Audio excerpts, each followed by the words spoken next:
All right, let's see if this works. I don't know why I froze the last one. Let me see.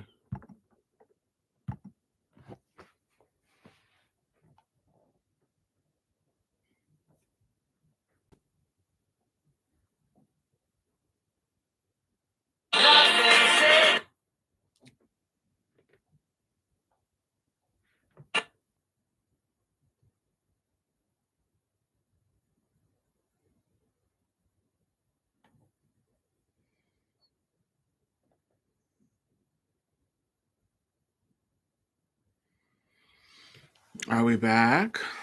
Is it back working?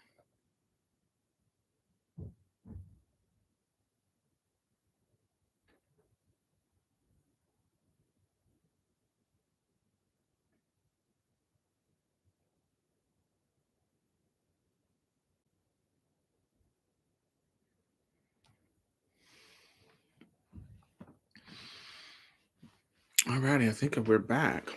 All right.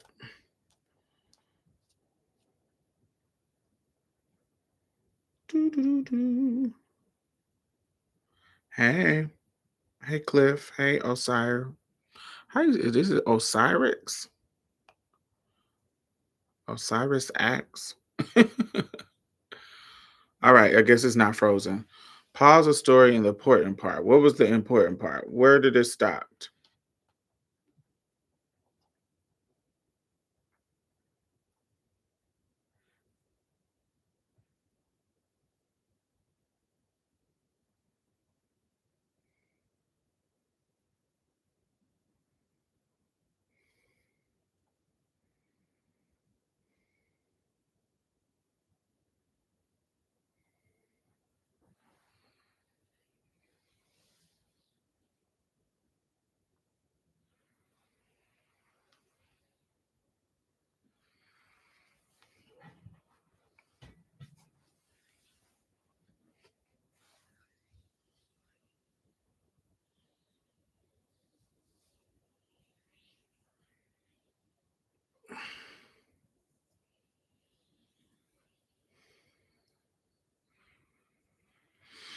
Yes, I have, Julie. Not enough for me to have any issues with lesbians. Most lesbians are cool as fuck. I fuck with them and they fuck with me. But they're like butch queens. Sometimes you have some that don't fuck with you and sometimes you don't. I don't think about them in that regards. I think you were saying that the guy spoke French, looked like the guy from Nicki Minaj video. Okay. So what ended up happening at that night, um, he's basically he was stranded in the airport because he missed his flight. He missed like a connection flight, and so instead of them, I don't know what was the circumstances, but he had to spend the night at the airport. So instead of them giving him like a voucher or something, I don't know why they didn't, but he had to spend the night at the airport. And so he sat through my whole shift talking to me. We're flirting on the we don't speak each other's language, so we're translating on Google, like on my laptop. And so it's just a beautiful moment.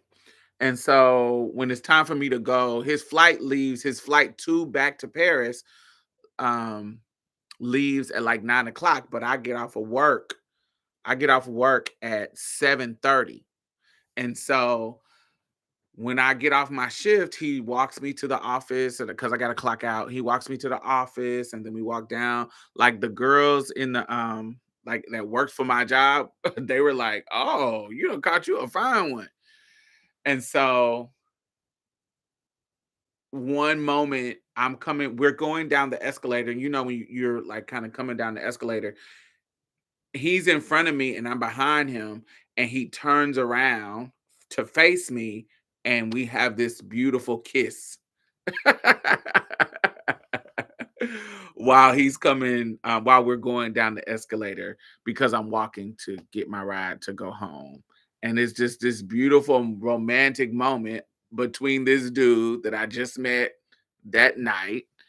And he was so handsome and so sweet and so nice and just lovely. He probably like 6'3", 6'2", 6'3". and he just was amazing. He just was so fly. He just was so handsome, and we just had a good the whole night. We was just talking about each other's interests. He was telling me about Paris, and this is before I had ever went to Paris.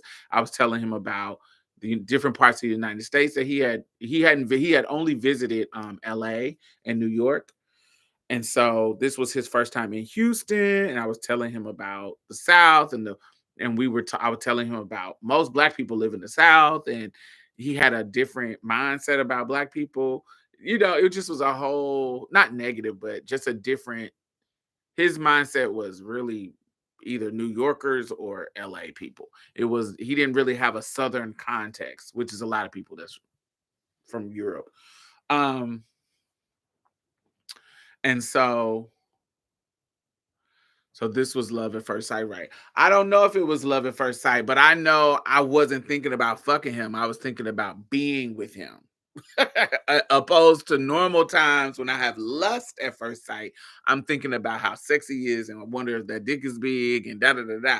But this, I vividly remember thinking about more like wedding shit, being on vacation with him, like, oh my God, he is so everything.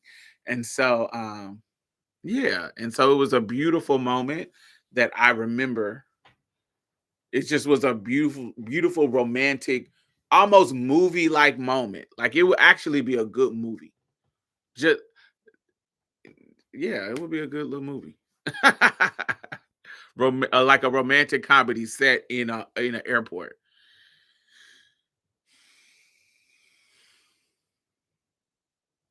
Seeing a future with someone separates lust for love. Yeah.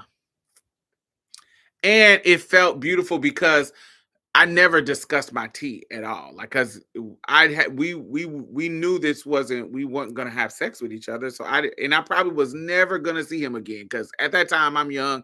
I'm not even thinking about ever going to no damn Paris. And so I felt like I didn't need to talk about no tea at all. What we need to talk about tea. So we just talked. It just was a good ass conversation where this guy is just treating me like a regular girl and we're just having great chemistry. It just felt dope. And so yeah, I don't know about love at first sight, but it was something. All right, the number 2 question is what are some like dating deal breakers for y'all? And not like obvious one, like if you dating a white boy and he racist, of course. But what are some kind of like out the box things that other people wouldn't might not agree with? But what are some things that are like, like share like your biggest red flags or what like absolutely won't tolerate? Like something that's like, oh nah, I can't date someone that blank. Um, I can't date someone that doesn't um that has no musical reference to black culture. Like you don't listen to no black people. Like as far as black music, black artists, soul music, like if you somebody who has no reference to that, like my one of my bosses at one of my jobs, like we were having like a just a kind of like a intimate moment just of us talking, being vulnerable with each other and not just talking about work. And she told me that she doesn't listen to music. And that gagged me. Like she doesn't listen to music at all. Not I don't listen to hip hop. I don't listen to that. I have never met one person in my life except for her that didn't listen to music, that did not like music. Like music, period. She does not like music. I was like, I have never met a person that didn't like music at all. Like nothing. That is so like music is so ingrained in me that I can't imagine not listening. I know some people that don't get excited about music like I do, but not music at all, none. Because I had to be very clear. Like, I'm not talking about, oh, you don't listen to pop, you don't listen to hip hop. You know, some people are like, oh, I don't like, I like classical. I like, she doesn't listen to music at all. Period. No music. She was like, I don't like listening to music. I like my home to be silent with no music going. I'm never listening to music in my car. I was like, what? What kind of life is that? No, she said no, not instrumental music, not classical music, no, nothing, no music. Nothing with a time signature. Which was wild to me. So wild to me. So I definitely couldn't be with her. I was like, so your children don't listen to your children because she had just had a baby, and I was like, your children don't listen to music at all. You don't have no kind of music. And she was like, no, I don't listen to anything. I was like, oh my god, I would hate you to be my mother. Oh, that would be horrible. But I guess if you don't introduce it to them at all,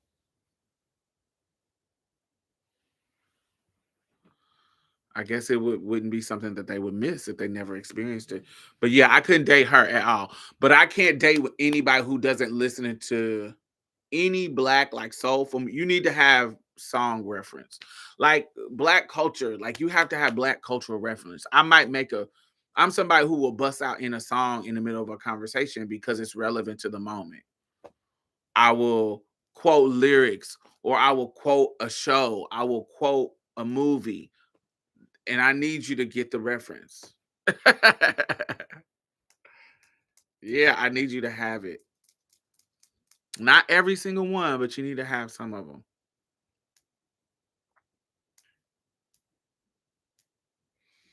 Maybe she was exposed to a lot of loud music when she was younger. Maybe. I don't know why. She made it seem like it was normal for her. Let's see. Cliff said jobless. I think that's obvious, Cliff. Well, there's some bitches who and dudes that will fuck with people who don't have no jobs. But I think most people want somebody who can maybe who can take who's self-sufficient, who can take care of themselves. So they usually have a job. Not willing to learn. Explain that a little bit more. Not willing to learn as in not being agreeable.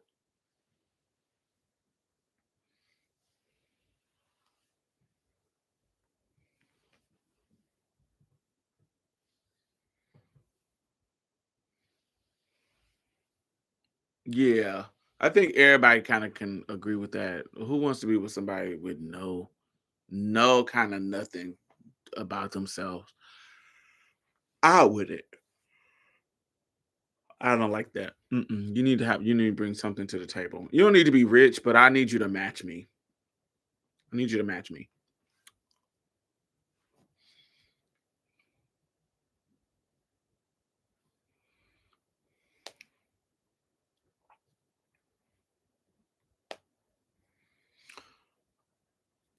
Um,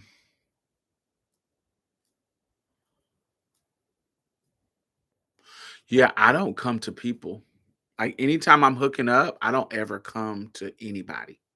Like coming to them, never. Like I'll never mess with a dude at his house. You have to come to my house.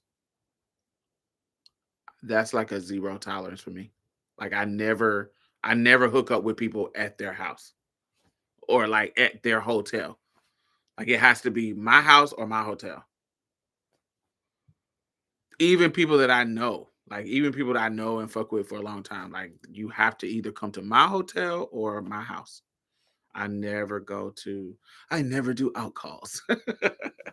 I never do that. I never go to dude's house. So that's a Z. If I have to come to you, come pick you up, I gotta no. It's a no for me, bud. Sorry, bud. I'm out of there. It's a no. Um, what else? Um, Definitely. I'm trying to think of things that are not. I was about to say hygiene. You can't have no bad hygiene, but I think that's everybody. I know some people like stinking dicks and stinking balls and stinking booties. I want my man to smell like a man, and it means they want him to be funky and musty or something, or maybe not strong, strong musty, but a little bit of must. I'm not like that. I don't want you to smell any kind of stank. Anything close to stank. Um, I need you to smell good. Mm-mm. I need you to smell good. But I know some people who say, "Oh, I like that little smell of what little smell? Like they ain't washed their nuts." No, thank you. No, I don't want. I want that's a man. I want a clean man. I don't want you to smell like roses and flowers, but I want you to smell like a man, like a um. And yeah, I feel like a person who bathes regularly, even if they work out, their sweat ain't gonna be stinking. It's like I don't know, it's hard to explain. Yeah, I'm not somebody who wants somebody to be musty and stank. That's like I need you to be clean. Now, I did used to hate when I was like a teenager. I don't have to deal with that now.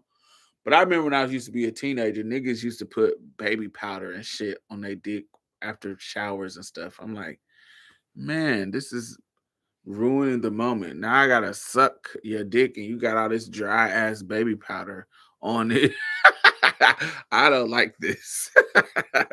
But the intention was him to be fresh. So I get it, but I didn't like it. Hey, money. I sent you a message on Instagram because I thought it was somebody I was I'm cracking up before I even tell you. I was I was thinking about I was on some post about Brittany Griner and somebody in the comments said that Brittany Griner was the Brian McKnight of the WNBA. Because she only show her new baby. She don't show all the babies that she had with other chicks. I was cracking up, man. I was cracking up when I seen that comment. I was like, not the Brian McKnight of the WNBA.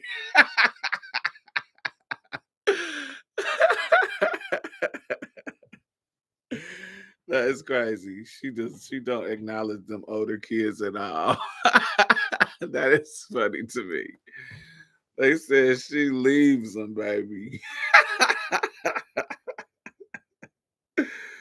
I was cracking up. Okay. All right. So this is number third question. The one that got away. Do you believe in like a missed soulmate? Have you ever let someone go and then kind of regret it? What is the moment like? Was there a situation where you was like, okay, either I'm not ready or um the shit was awkward and it just didn't work out, or you ruined the moment because it was fucking awkward? Like, do y'all have like the one that got away moment? I do not. Everyone that I wanted, I pursued it. And so I'm trying to think of one that got away other than, but I pursued it later and we just haven't had the opportunity to do it. But the regret moment that I was telling you about yesterday, with the dude, but I I don't think that was a soulmate situation. That was just the situation of me having him. I wanted to have him. I just wanted to, experience the experience. But a soulmate situation, I think my ex Jonathan, I don't know if it's a soulmate situation because I don't think we would have worked out even if all the shit hadn't happened. But I think that if we met later in life, it would have. I don't know. You can, if as my mom would say, if was a fifth, we'd all be drunk. Um,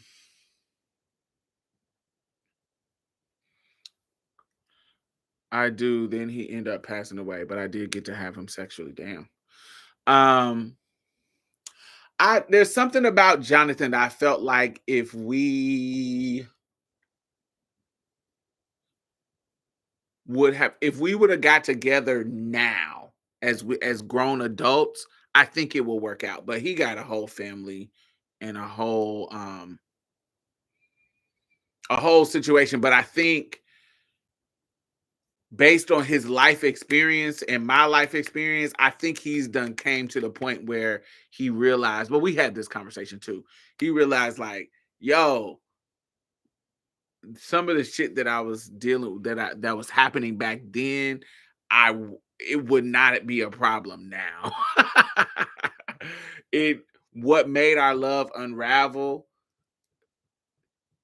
I think it would have been it would be a different situation now that he's a grown ass man that who done been through life.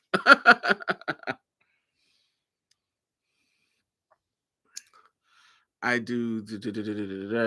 I did at 19. We were both scared lesbians who didn't want to make a full move on each other. Years later, our mutual friend said she still liked me. I'm 27 now. Oh. Now, explain to me what's a full move and what's a half move. Like when you say we wouldn't make a full move, what does that mean? After my last relationship, I've taken on the idea that I am my own soulmate. Ooh, glory. And anyone I deal with is just learning a learning experience on how to better love and care for myself. Interesting. That's a good way to think about it. In my solitude, mm, haunt me. Child seasons change. I do not regret ending relationships. I'm a Sagittarius. I know what I want, and if it don't work, I learn to not waste my time trying to make it work one sided. Nope, that's legit. Um,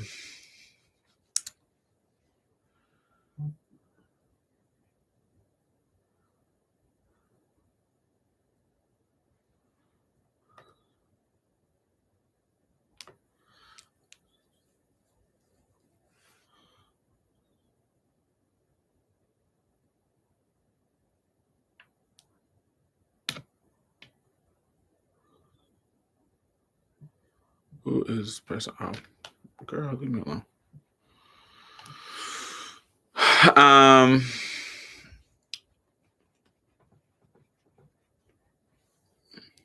yeah, I am definitely not into the struggle love bus. We text, we hung out, we kissed once, but it felt like she was kind of skittish. I was scared of that and didn't want to make her uncomfortable. Now I'm a free bird when flirting. Do all of y'all have a story with a down low? Well, maybe not necessarily a down low, but like do y'all all have a story with like if you were a queer person, do you have a story with a like do we all have a story of somebody that's like that, like they're exploring their sexuality with you? Do y'all all have that? Or is there somebody that only have fuck with openly gay people or openly queer people? Do we all have that, you know, cis het person exploring? Do we all have that experience? Is that normal?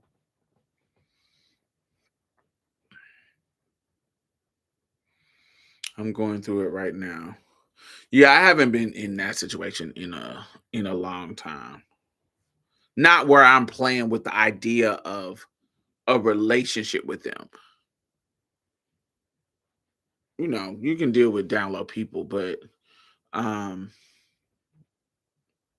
where I'm playing with the eye of a relationship, the idea, no, is annoying for sure.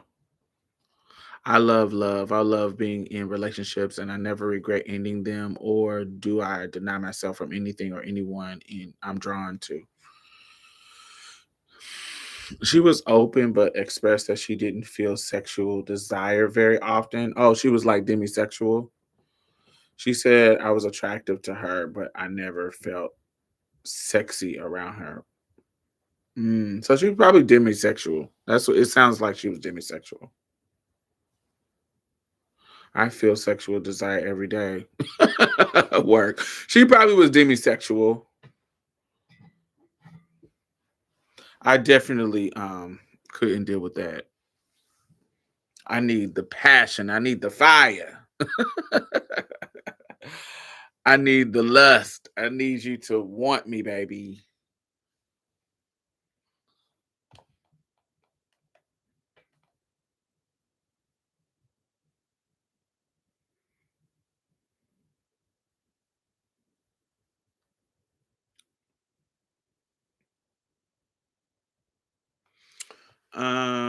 Soulmate. I definitely understand that though, Cliff. Like when you said, it remind what you said reminds me of Eartha Kitt when Eartha Kitt was like, you know, a relationship is earned. She was like, I wanna fall in love with me and I want you to go along with me. I want you to um but I don't think I understand that, but I want you to fall in love with you too, and we just kind of and I'm going along with you. Like it's I can't think of it like that. I have to think of it like I am I am so into you that I want our lives to intertwine. I want our life paths to be intentionally intertwined. I want whatever your dreams in life is. I want you to love me so much that I am included in your dreams of life. Mhm. This New York City Nights Bond 9 is good. God, this is great. mm, mm.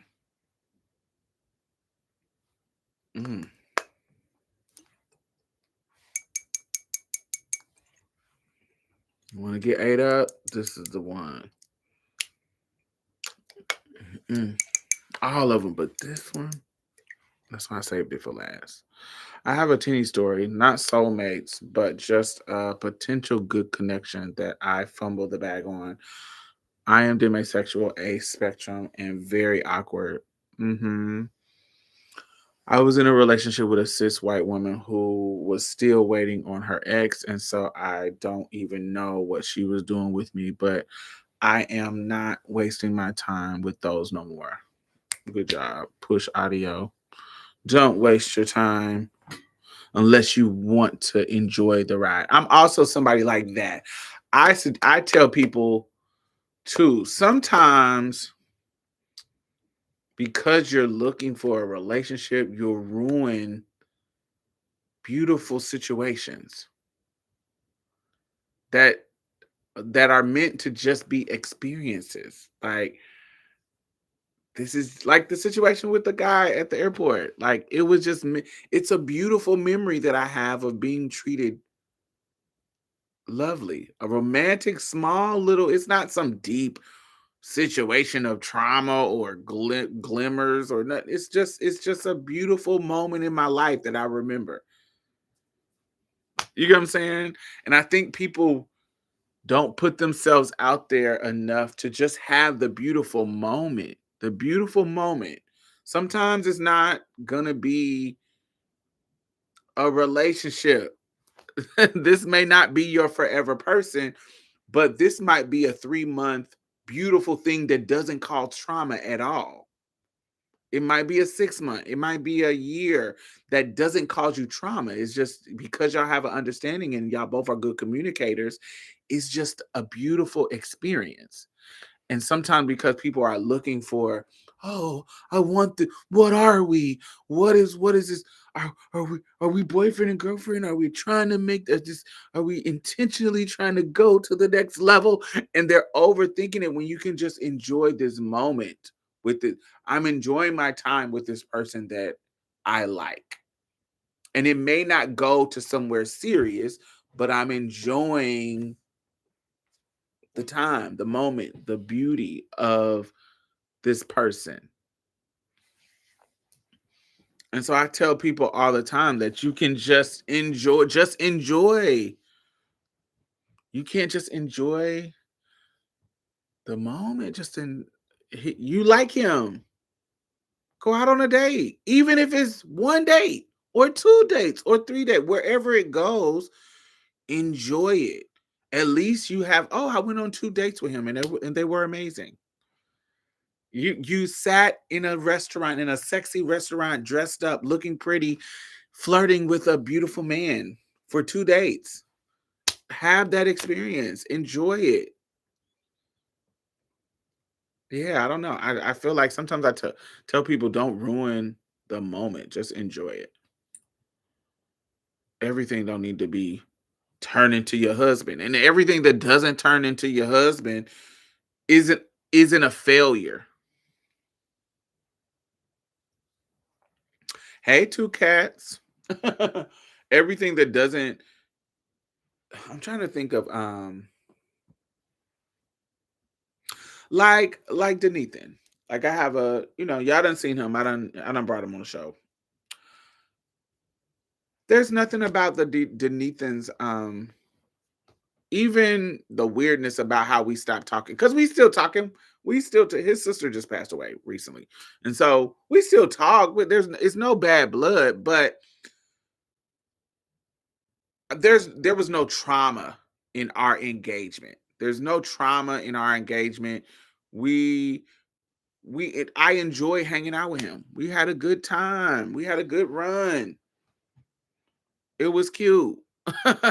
And even though it didn't turn into anything super super deep and serious, it was a good run. It was a good run. We have some good memories. I have memories of us going to see his mom singing. I have memories of just us riding around 610. Us just different little stuff. I love it. Um yeah, beautiful moment.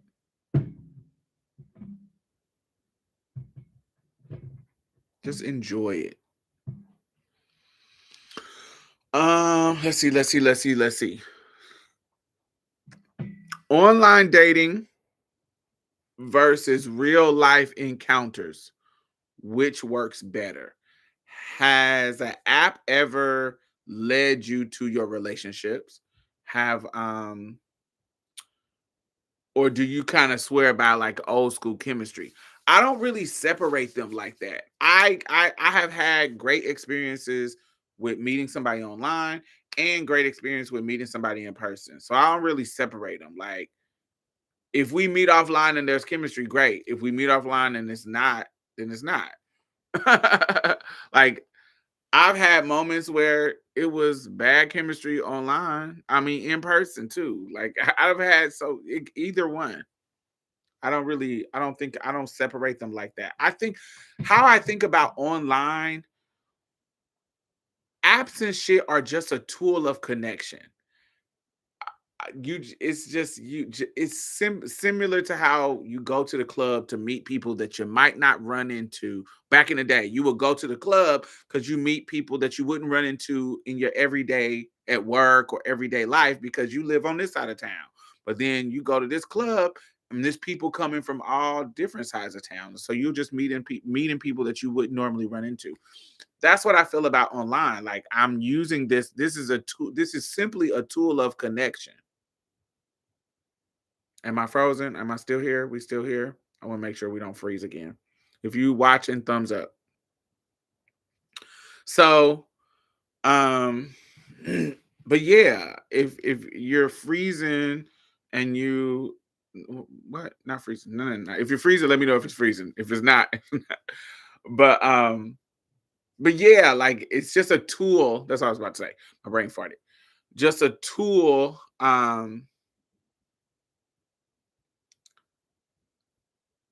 It's just a tool of connection. That's just what it is. And as a queer person, well, I don't want to say as a queer person, as a trans woman, it's safer for me to meet people online. Um, it's similar, and this is not new. I remember I used the phone chat line when you will call the phone chat line and press one, press three to skip to the next caller, blah blah blah. That was just a connection to people when you, especially when online opened up, because you not just delegated to just meeting the people at your school. That's another thing that changed. This might be a, I don't know. I've heard people talk about this, but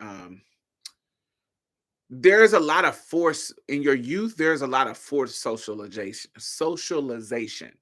And so you are forced to go to school. You are forced in. So the students around you are forced to engage with you as a queer person, whereas when you get older, that forced engagement doesn't happen. And so that forced socialization, so why am I having a hard time saying socialization?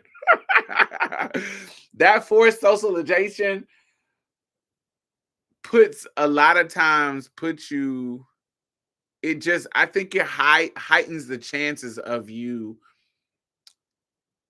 sparking a chemistry because you're forced in these situations with people that you could have chemistry with. Whereas when you're older, that's not the same type of, you're not forcing those elements. I'm not around cis het men in the way that I was when I was younger. I'm not socially.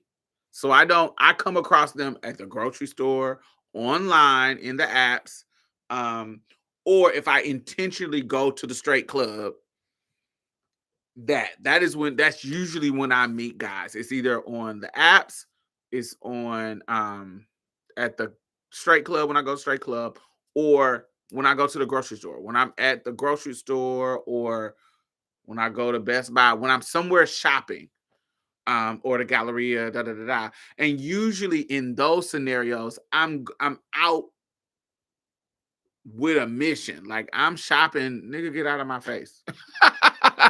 So I'm not really in the mood to be um approached usually when I'm out like shopping, when I'm at the grocery store, when I'm at someplace. Um Now at the club, I'm way more open because I'm going to the club. But yeah, I try to intentionally be more open when I'm out in public because I meet people sometimes like that. But yeah, I'm also shy too. Shyer than people think that I actually am. But yes, I think online is just apps and shit as a tool of connection.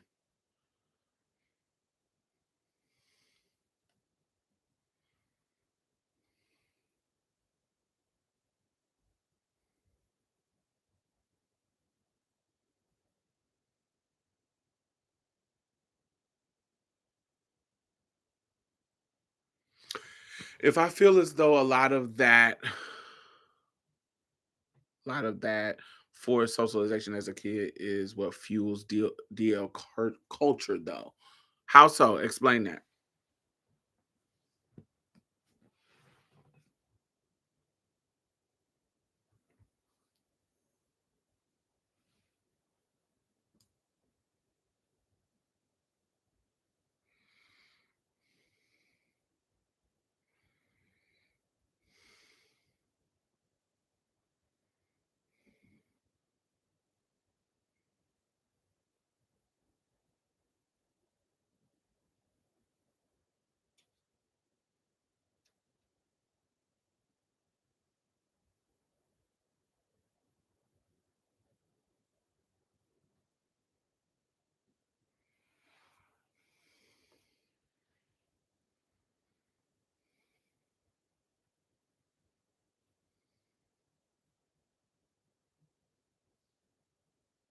No, I'm not following that. Straight men are more likely to be honest about how they feel about trans women behind the online door. See, how you think about it, I feel like is the total opposite how I think about it. Because I feel like just like what you're saying, being honest behind the online door, that's not being honest. That's behind the online door. I feel like in the forced socialization, when I was in high school and when I was in college, I'm not saying that DL people wasn't around or trying to holler at me in that way, but it made dudes treat me, it made how they engage with me. How do I explain it? Like, it made them treat me normal. Like, not all the time, but a lot of times dudes were in situations where they they had to in the moment decide whether or not to affirm me, like in the moment, like l- just simple socialization. Like, for example, if I'm in a group of four girls and we're sitting there talking and we're standing there talking and some dudes walk up to us, there's many situations, and this is small but it's something I noticed.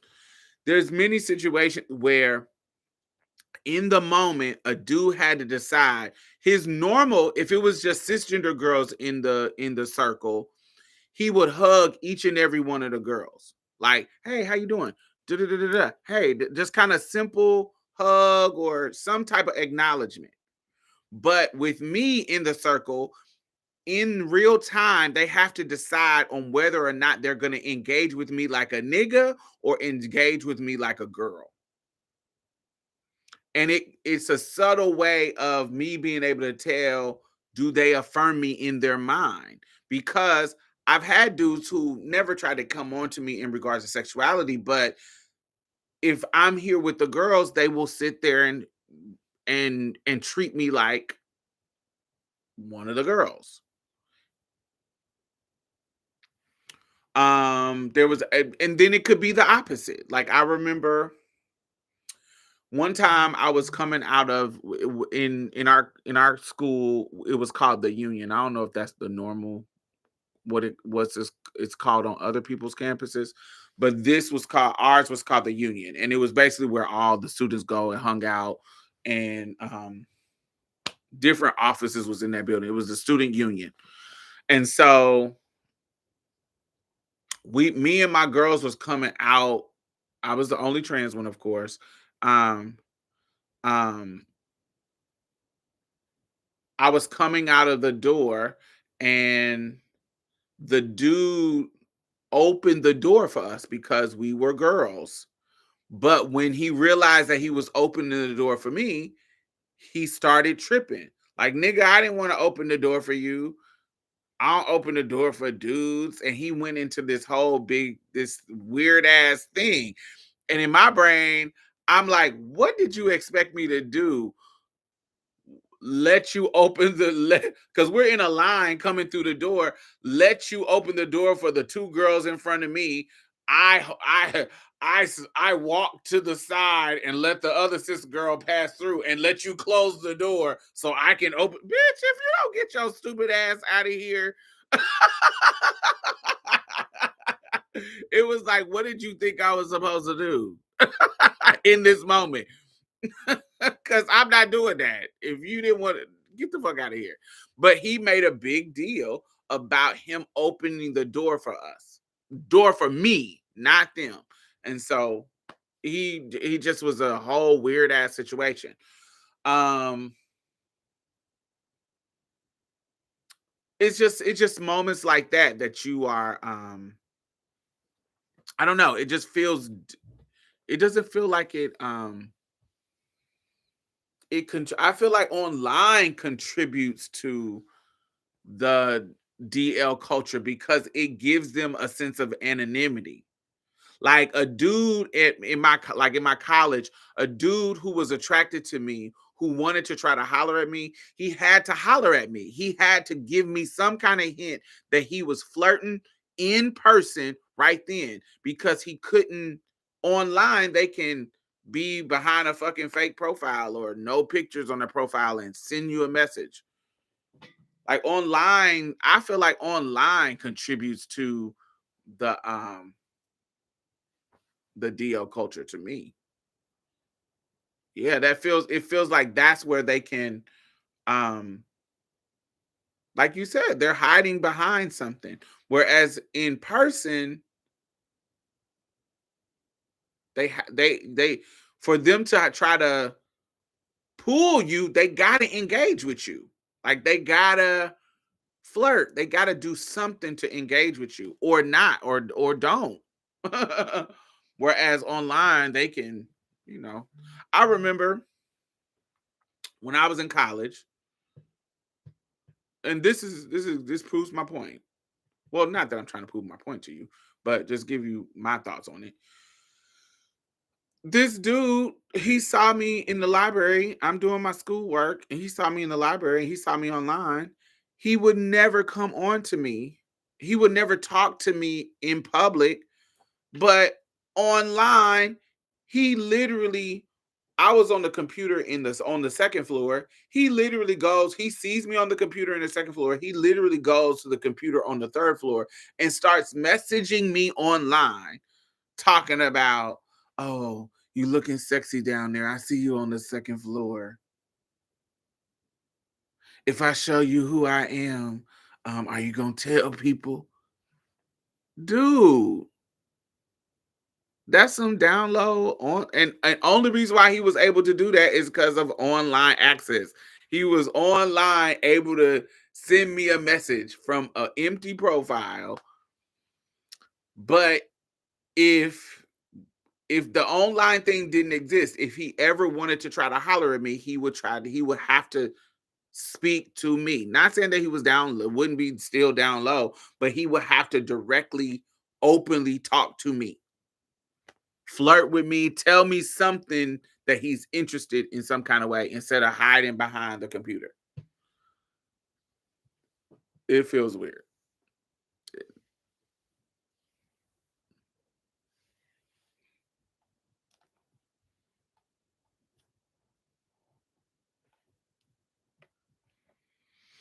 I just feel like the not forced. Forced sounds negative, but the what's a better word for forced?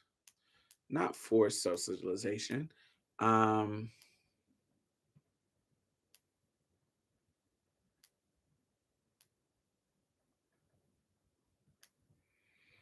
where it's just built in. It's not necessarily forced, but like whatever you, it's just that. I feel like it just sets. I actually feel like it just gives you more opportunity for them to see your humanity as well in person. Those kind of social situations, because you don't know how many times I've been in class, and particularly like an English class or a psychology class or one of those kind of civics classes, and I'm sitting in class, and when I first come to the class, like in the beginning of the school year or the beginning of the semester, and you're the trans person or the queer person in class, then that, whatever the stereotypes about you being queer, is kind of like branded on you, whatever the stereotypes are. But when you open up conversation in the classes, in the civics classes, when we're reading um the Odyssey, and or we're reading some Toni Morrison excerpt, or we're reading something, and we got to share our opinion or our experiences about this book or about this passage or about whatever we're talking about. Your point of view can actually give the humanity to the person that's listening to your point of view. It's been so many situations in high school and in college where I spoke up about a subject that we were talking about, and it gave somebody insight about my life or my experience in the classroom in that moment, and it opened up a discussion for us all to share our experience, and lends it lends itself to my humanity to them. Like, my humanity is exposed because we are in this social situation. Whereas before, if we were left to our own devices, not engaging with me at all would be the default. Does that make sense? Like, not engaging with me as a queer woman or a queer person because, oh, that would be gay. That would be the default. Like, why would I hang out with this tranny? Why would I hang out with this faggot? Why would I hang out with this he, she, or whatever in their mind I am? Why would I hang out with them? Whereas school forced me in situations where they got to see my humanity. A person that I particularly think about was this dude named Courtney in my either my junior year of high school or I think my junior year. Courtney was this hood boy, but have y'all met the hood boys, particularly in school, that were literally too smart to be hood? Like, it was like, dude, like, what are you doing? I know you trying to be you. This whatever this masculinity is that you're trying to perform is the way you think you're gonna get um I don't know, street cred, or I don't know what the fuck they be trying to get. But I know this is the masculinity that you need to perform, but you actually are fucking brilliant, dude. And you can't hide it. I know it's cool to be dumb. I know it can kind of be, but when we get to talking about stuff, your brilliance is just there and we see it and you can't hide it. It is what it is. And Courtney was that type of dude. Like, he was a hood nigga, hood little dude in high school, but when he spoke, you can tell that this wasn't the run of the mill dude. You can see his brightness and his brilliance as a student. And in this and I remember in class, we we would compete on who was gonna make the best grade. Like, it would be either me or him. And I and my teacher, her name is Miss Sullivan, one of my favorite teachers. My teacher, being the brilliant teacher that she saw the potential in us being almost like a life lesson for the students in the classroom. It's hard to explain, but almost like her being an adult, knew that this powder keg that was us would could be a lesson for everybody in the room. Like, we clashed when we first came to class. Like, it was, oh, this he, she, but also it was, this ratchet ass ghetto nigga. That's how I thought of him. Like, this ratchet, dirty, ghetto. You'll be in prison soon as we get out of college. You ain't never gonna do nothing with your life. You are just a dusty thug. That's how I thought about him.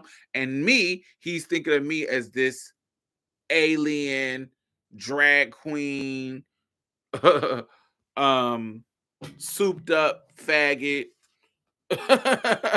whatever. You run around mentally ill, dressed as a girl, thinking you ain't no girl, da da da da da da. So that was the tone that we met each other in this class.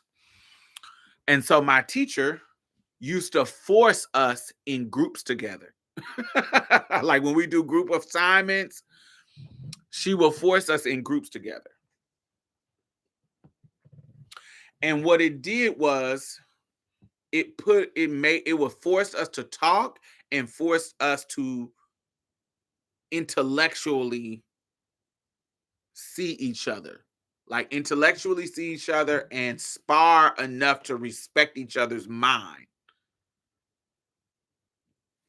And so it just was a moment. And in any other situation, and I've seen him since I've been older, and we've talked about that where I just knew that he was going to be this dusty, forever prison thug, going to prison. And he has said to me, oh, as we had two conversations when we were as adults, and he was like, that changed my mind about queer people, just me being in class with me, and him being in class with me, and it forced him to see my humanity. That's basically what he said, in other words. um because in any other scenario, he would have avoided engaging with me because it would have been socially awkward and weird. Like, why would I engage with this tranny? So yeah, that's I think that socialization is actually good. It forces people to actually, because if you see statistically, people who accept trans people or queer people, LGBT people, um, it's ones who have had them in their lives. So it actually shifts their mind when they actually have to be forced to see your humanity. When they have a cousin, when they have a child, when they have somebody that they can be like actually it's different. It's very easy for you to throw somebody away that you have no connection to, or only connection you have is some stereotype or made up ideology in your mind. But when you actually have to engage with them as a person, and you get to see them living their lives, and get to know them as a person, it's easier for you to it's harder for you to kind of enact these hateful things on them, because, oh, I actually like this person, or I actually know this person, or I can see this person as a person.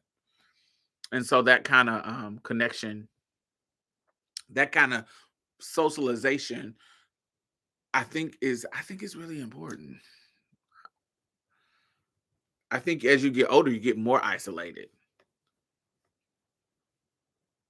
and that's not healthy for me. I don't want to say it's not healthy for everybody. I don't think it is. I think it's important for everybody mental health to have some type of community. Um, but yeah. Um,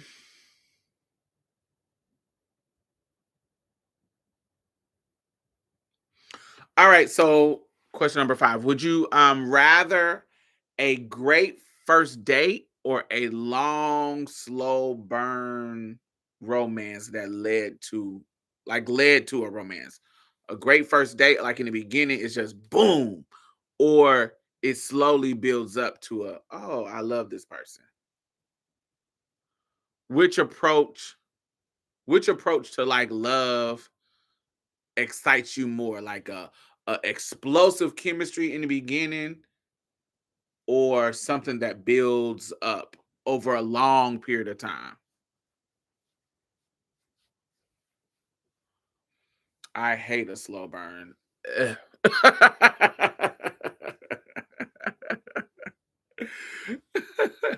Like what? I'm trying to think of, yeah, mine.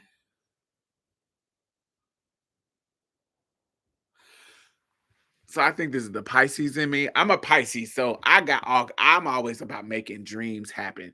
And I facilitate dreams just based on whatever. It's based on reality, but I always think about the potential of what it could be. For example, um recently I went to Vegas for creating change. And so I hooked up, not a sexual hookup, but I met up with this dude from my high school. And so I hadn't seen him since high school. And so my imagination about the moment was, ooh, wouldn't this be romantic? Of we were in high school together, and then ooh, we have this romantic fling as adults after being separated for so long, and here we go 30 years later, 20, 30 years later, 25, yeah, 25 years later, we have this romantic fling. That's like a movie. I want to create a movie in my life. That's very Pisces of me. So I'm like that. Like I think about it in a way. So it just depends on the scenario. But I also have had moments where it's like, oh my God, this chemistry is so magical. And there's a spark right now that just feels like something. I remember my first love, not my first mutual love. So I feel like Eric is my first love. Like he's the in high school. Eric is Gerald was my like a puppy love. Eric was my like I love Eric. But my first mutual love where we mutually loved each other was Jonathan. And so I met Jonathan on a Greyhound. And so I remember him sitting next to me and what turned me on about the scenario was he was so shy and nervous to engage with me, but he was forcing himself to do it. Like I can tell that he was nervous. He was rubbing his thigh. He just was kind of he was smiling and being kind of giddy. And I'm like, wow, I never experienced somebody being like that with me. And so it's kind of cute and adorable and sweet and it just was a something was happening there. It was some kind of chemistry that was happening. And even though the dude who had sat right next, so it I met him at the same time with another guy. So Demetrius Day and Jonathan. And Demetrius Day is your traditionally beautiful boy, beautiful man. And Jonathan is not. Jonathan is more like regular degular dude. So, but I had more chemistry with Jonathan because of how he engaged with me was such a powerful moment. Pisces, oh no, I'm so sorry. Oh, don't be sorry, baby. I love being a Pisces, honey. Sorry for you that you ruined your chance with your Pisces.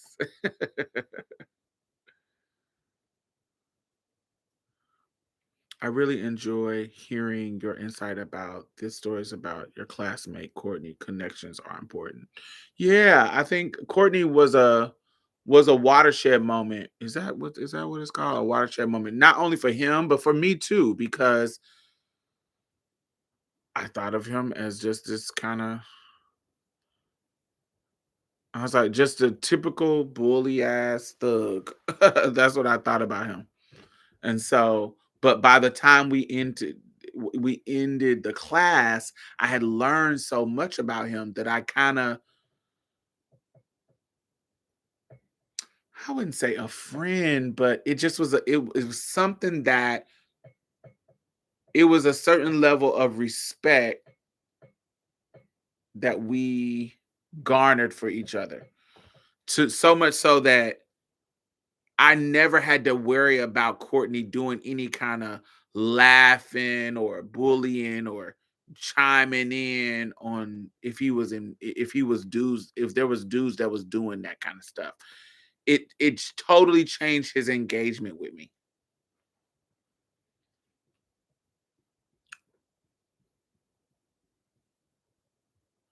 Um it's giving wicked. On a level, yeah. Yeah. On a certain level, yes. Yes. On a certain level, yes, because that's how yes, that's a good analogy. I didn't even think about that. Yes. Yes, because when we the first time we met, the first time we met into the classroom, it was because this was one of those it was one of those classes that was like really mentally heavy in the sense of like a psychology class where it was really talky and and sharing your opinions. Like there was some kind of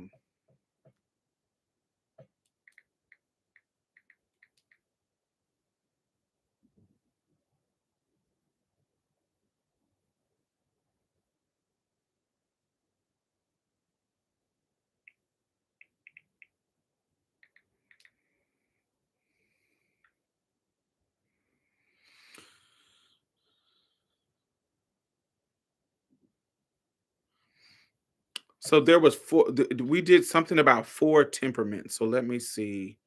Um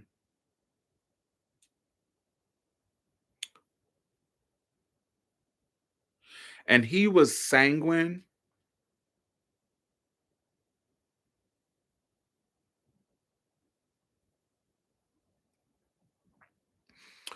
It was we were talking about temperaments, and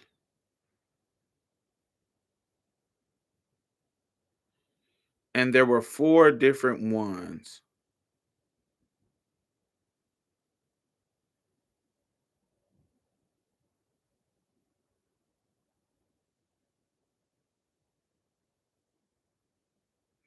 Yeah, the subject was temperaments. Let me see. List of the four temperaments.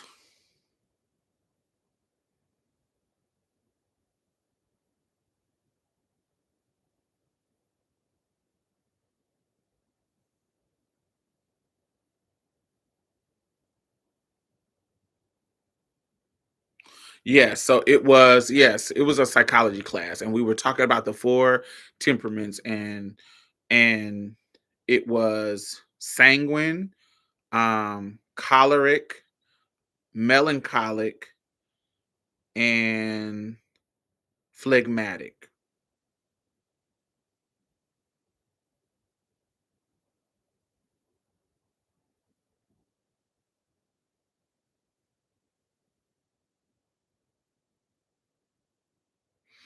And I was sanguine, and he was,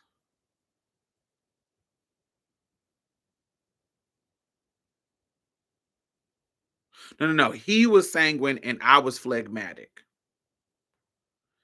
And in the test that we did, it all kind of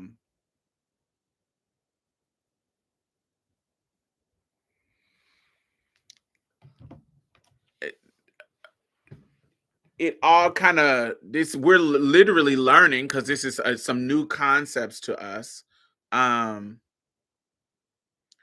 and we were just talking about how our personalities blend, and and we were talking about what we were and what we thought we were, and the different qualities, because like sanguine is enthusiastic, sociable, optimistic, playful, creative, disorganized, lack of focus. That's like the yeah, I was sanguine.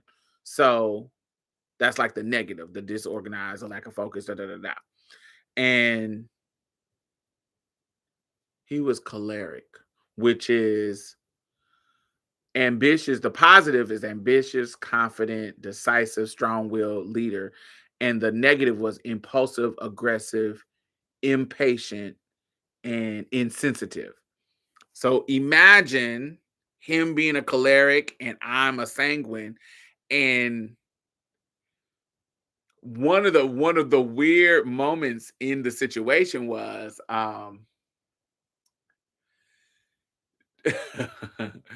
her husband, she the teacher, her husband, she's a sanguine and her husband is a choleric. And so it was interesting that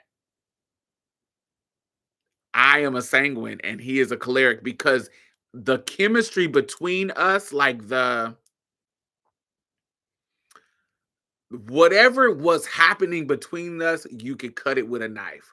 Where everybody in the room is like, it got to a point throughout the year where they knew that we were going to battle. We were either going to battle about the subject, or and they were waiting for us to do it. Like they were waiting for our opinion and our engagement about this topic, because they knew that we were going to do that. We were going to go at it about, and not argue, but have some really great points and open up the conversation. And we have our teacher here to guide us through the conversation. And so it was a chemistry that she implied, and this wasn't done publicly, but there was a situation where it was just us three alone. me, him, and her. And it was subtly implied that if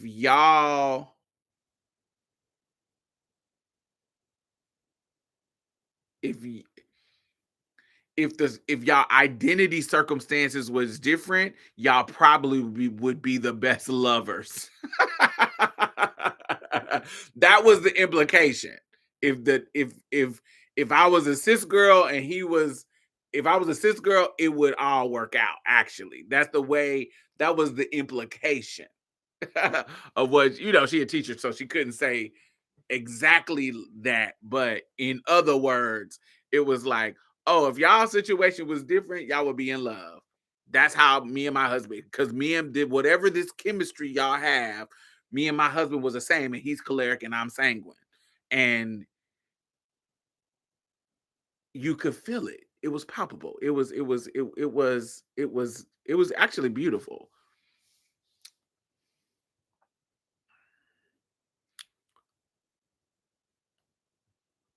But yes, if y'all want to look this up, this is the four temperaments. There's some tests that you can take.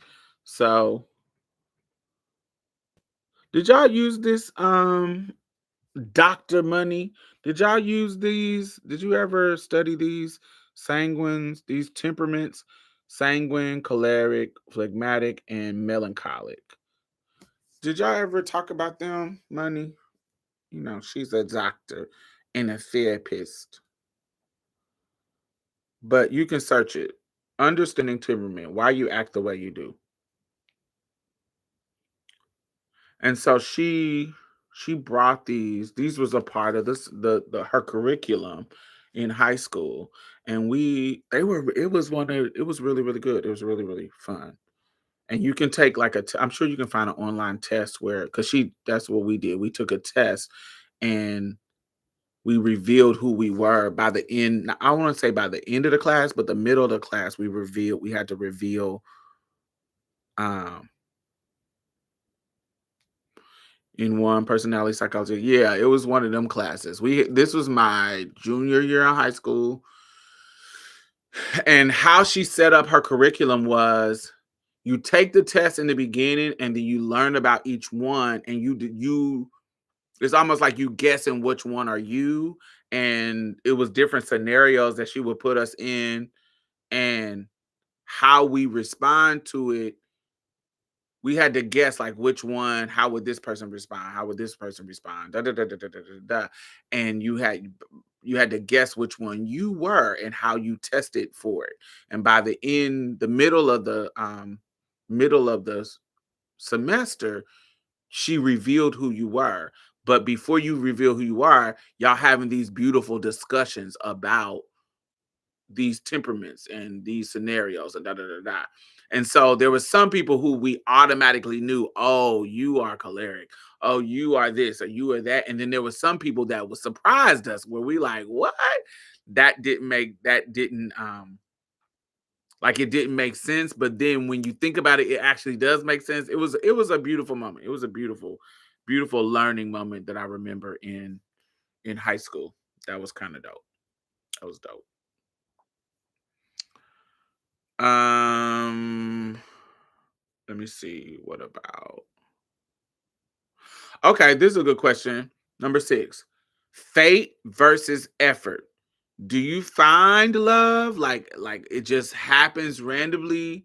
Like it's just fate that y'all come together and you find it in that way, or do you actually create it? Is love something that just happens, or do you have to actively work to make it a reality? Of course, to stay, I think that's a given that it stays. Like for you to continue the love throughout the years and da da da, of course. But when a lot of people talk about soulmates in a way that makes it feel like it's this like cosmic thing that you kind of cross path and boom, you're the soulmate. Is that something that just happens, or you got to work on it? Definitely effort. Love is made.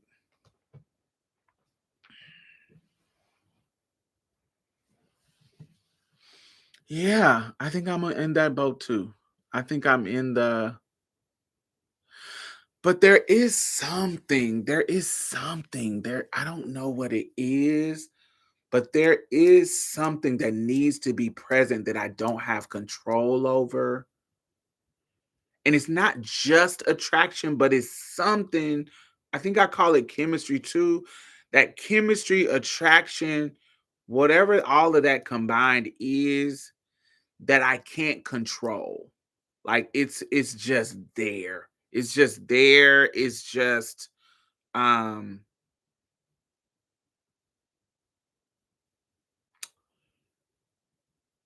there is something that I can't necessarily describe, but I don't control it.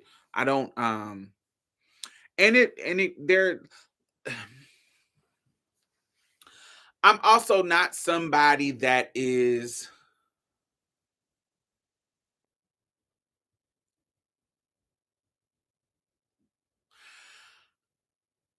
It's very rare. Like I can, and I don't want to say never, but it is very rare because I can't remember a time, but I hate saying never because I might think about it later. But it is a very rare thing, if ever, that my attraction for somebody started later.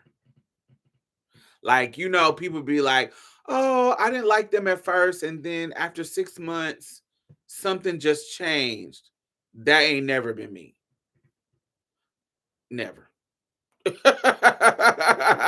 I e- there is something there that lets me know, am I attracted to this person very early on. Even if it's weird, like even if it's not like, oh my God, you so fine. It could be like, hmm, you are really cute.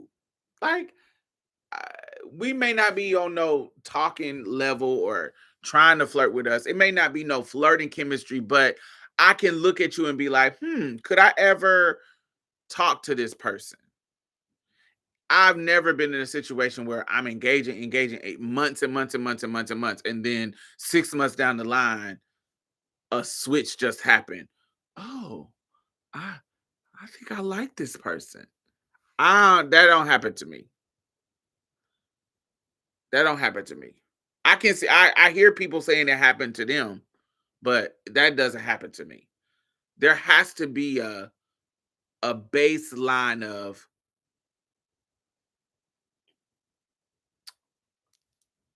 It's a combination of attraction and chemistry. There has to be a baseline of that.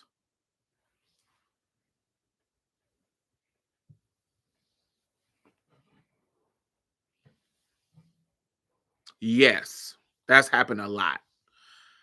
Have you had someone not be physically your type but intellectually type? Yes. But that happens right in the moment of us engaging. Like, I can tell that they're intellectually my type based on how they're talking. Where it's like, "Oh, I like him. He's smart. Oh, I like how he talking." It makes me pay it.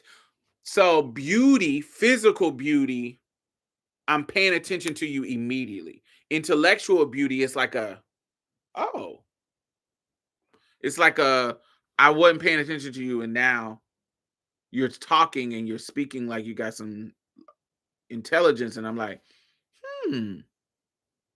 Now I'm looking at what about you is attractive, like physically. Now I'm negotiating. Now I'm negotiating. Could I fuck with him? He not super attractive, but what about him is attractive? What could be the compromise? Does he have pretty lips? Is he tall? Is he like what? Like I'll think like that, like because he's smart. I like how he's doing this. I like how he's talking. So now my focus is on him. I've had that. I've had that happen where I like how you're talking. I like your swag. But just nothing and it just switches to something, never.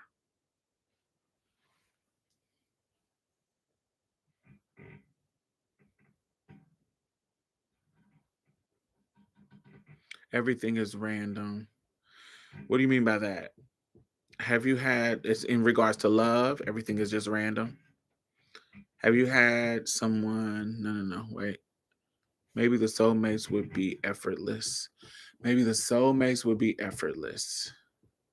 I can imagine you could think that it's easy. Like if somebody who you have that strong chemistry with, that ease of communication, that ease of commonality, that ease of when it just doesn't feel awkward. I remember I met this guy named Gregory. And this goes back to what I was talking about earlier, how you can just enjoy a beautiful moment. I never met Gregory again after this moment, but I lived in Indianapolis at the time, and Gregory lived in Cincinnati, and that's like an hour away from Indianapolis. And so I met Gregory online, and he came to see me in Indianapolis. And we drove around the city. We went to this restaurant called the Red Cat Cafe. And we ate and we drove around the city, and our conversation was so easy. Like it was easy for me to talk to him. He was open. It didn't feel like we were intellectually sparring. Because sometimes you can be talking to people and it feels like everything y'all talking about is an argument. Um, it didn't feel like we were sparring. It felt like we were just open and sharing thoughts about it instead of like debating. Sometimes you can feel like every time you talk to this motherfucker, it's a debate. It's not like a shared sharing of minds, sharing of thoughts. Sometimes it's just a intellectual battle. You're trying to outdo me, or I'm trying to outdo you, or showing you how much I know and you showing me how much you know, or sometimes that's exhausting. But then sometimes you'll have these conversations with people and it just feels like, oh, this is what I know about it. Ooh, I didn't know that. You're teaching me something. Or it just feels like it flow. Like it doesn't feel like a competition. It feels like we're just sharing our thoughts with each other, not trying to one up or not trying to yeah, prove something. And so that's how it was with Gregory. It just was a flow of conversation, and it was a subtle affection. So you can tell when a dude, or I date men, so I'm gonna make the reference to dudes, but just if you date girls, you talk about the girls. Um, like I can tell when a dude is touching me with the intent of pushing me to be horny and not touching me with the intent of just being tender. I can tell when a dude is asking me questions just to open up the conversation of sex instead of just asking me questions to to this is just the natural progression of this conversation. So it's you can tell when the intentions are there, no matter how slick or how much finesse, you can kind of tell. And so with Gregory, the affection just felt like this is natural. This is just, I'm not trying to push you into a sexual situation. I'm enjoying your company. And so I put my hand on your thigh. I'm not rubbing it, and I'm not or I might rub it, but I'm not rubbing it in a way that, ooh, I'm trying to feel your pussy or feel your stuff. I'm touching you because you are a human and I'm a human, and we're engaging, and so I'm touching you. I'm being it's a intimacy that's not rooted in just trying to convince me to have sex. So it just was a like a beautiful chemistry, it just was it's just one of my life moments where I was like, wow, this is a this chemistry that we have is just fun. I mean, it was one point that we were he was like, "Here, you drive," and we switched to where I was driving, and he was mooning this truck driver that we was driving by, and it was just so funny. It was so funny, and so we were just doing this fun ass shit. We stayed. He came to Indianapolis at like 7 p.m. and we stayed riding around the city, having fun, going to places to eat till like the sun was up. So like 7, 8 in the morning. And so yeah, so we stayed hanging out for like about 12 hours. And dates don't really be lasting that long. But we stayed for like 12 hours. And baby, I took him back to my house and wore him out because it was just so natural. It was so natural and so fun and so everything. And we stayed talking until I ended up moving to Mississippi. And so we lost contact. But the night is just was a fucking great ass night. It was just a really, really great ass night. And the chemistry was just there. And it was effortless. It was um smooth and just easy. It didn't feel like work at all. It just didn't. It didn't feel like work. And so you could think of a person, I could think like, oh, we're soulmates. I could think that because it was so ease. It could almost enchant you in thinking that, but I don't think like that. But I don't think everybody is a soulmate. Or I don't really believe in soulmates like that. I feel like you meet people that you have that chemistry with, and then the effort and the work starts to the not that you it's not the chemistry is just there. It's y'all gonna connect and have a great connection. But if y'all choose to be together, that's when the work starts. You be choosing to be together is intentionally making y'all life paths go in the same direction. That's the work. And navigating each other's boundaries and expectations. That is the work.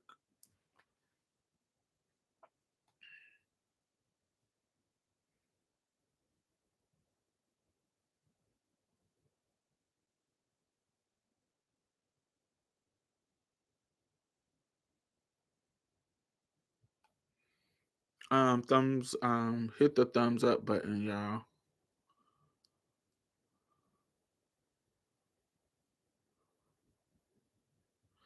I do believe in soulmates because I believe in reincarnation. Hmm. Okay, so that's what I was trying to say. What particularly?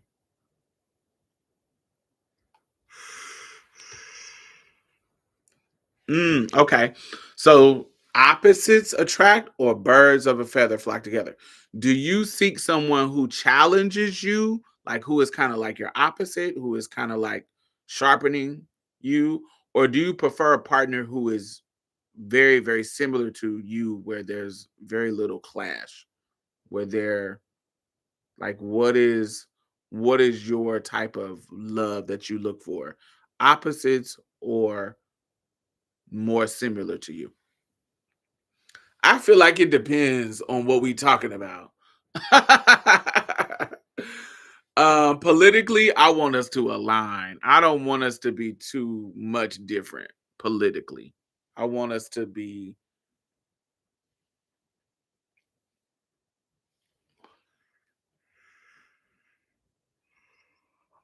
opposite seems fun, but I never had a real love from someone opposite from me. Mm. I'm never I always like a combination of type of people. Like I've never liked the bad boy type, but I have like the thugs that are kind of like reformed hood niggas. where they're gentlemen and nice. Like this is I don't know if y'all gonna this gonna be a good reference, but my type of niggas that I like is 50 Cent. Like if you I don't know if y'all follow like 50 Cent, not follow him, not but like know his like upbringing. 50 Cent like was raised by his grandmother. So he has this sensibility of like taking care of his grandmother and taking care of it's still toxically masculine, but it's something about how he engages with women. And now I'm not talking about the women that he battled, but I'm talking about women who fuck with him on a personal level.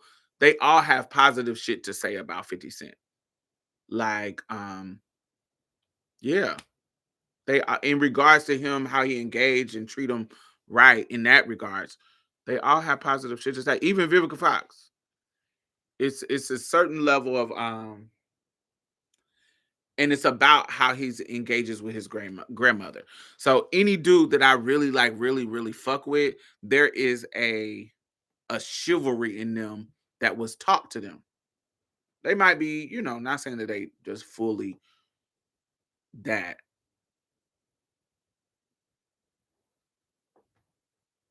but there's a gentleman within that masculine dude.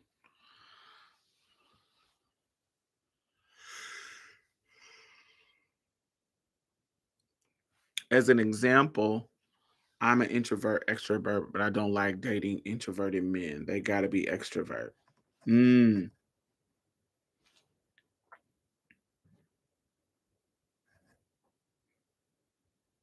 yeah, I don't think I like extroverts.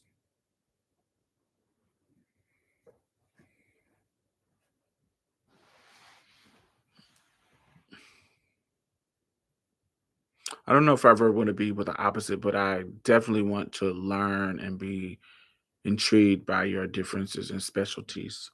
Mm, opposite, if I ever get bored, that's a chance I'm ghosting. What's your definition of ghosting? Because why you just can't tell them you're not interested? Why you got to ghost? Is ghosting what do you think ghosting is when you say that? Because if you're bored and you don't like them, why you got to ghost? Why you just don't say, oh, I just don't think we have chemistry no more. So I'm not gonna pursue this anymore. What stops you from saying that?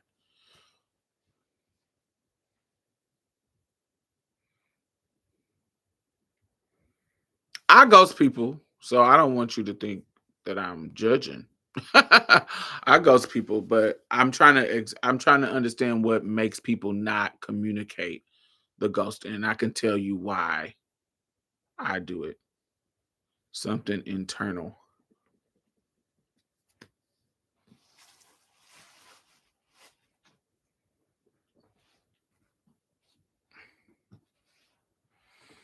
I do it because I'm always thinking about what is going to be the response to me. I have horrible communication skills. That's a good observation about yourself. If you know that because you can practice to get it better. Some people have horrible communication skills and they think they do. They think they have great communication skills and they don't. But if you know that about yourself, that's something that you can actually work on. Um, I do it because I'm thinking about the response and I'm thinking about, do I have the capacity to go back and forth with you in explaining? For example, I feel like I'm a good communicator, but sometimes I don't have the capacity to or the desire to explain. I just don't have the desire to argue with you or explain or have to justify something because if I say I don't think that this is gonna work out. Um, yeah, I'm not interested in pursuing this. And if I say I'm not interested in pursuing this, I know you, if you're interested in pursuing it, you're gonna ask me why. And then I gotta give you an explanation of why I don't think this. And then we're gonna have to have a it's gonna be a but it's gonna be a back and forth that I don't want to do. And it might be mature for me to do it in that way, but sometimes I don't care about maturity. My I'm just telling you, I want to end this, and that in my brain should be enough. If I say I just don't, if I haven't done anything wrong to you, you haven't done anything wrong to me, and I just want to end it, that it shouldn't need an explanation. It should be that is enough. Yeah, I'm not happy in this situation because usually if I tell somebody, I can just say I'm not happy about this situation, and I just don't want to pursue it anymore. I think I give that, but but I think that's good communicating. But when I ghost you, it's usually because I don't want to have the conversation with you. I just don't want to have the conversation. Don't want to have the conversation. And I know it's going to open up a can of worms, and I don't want to. So I'm going to let it go. I ghost so I don't ever mind being ghosted. Yeah, I'm like that too. Yeah. I'm trying to think of situations where I've been ghosted and I just don't know why. Um,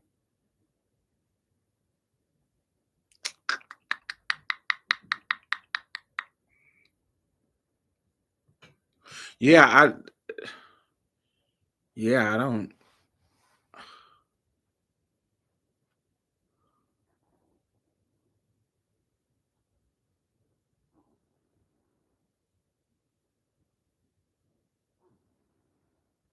There's moments.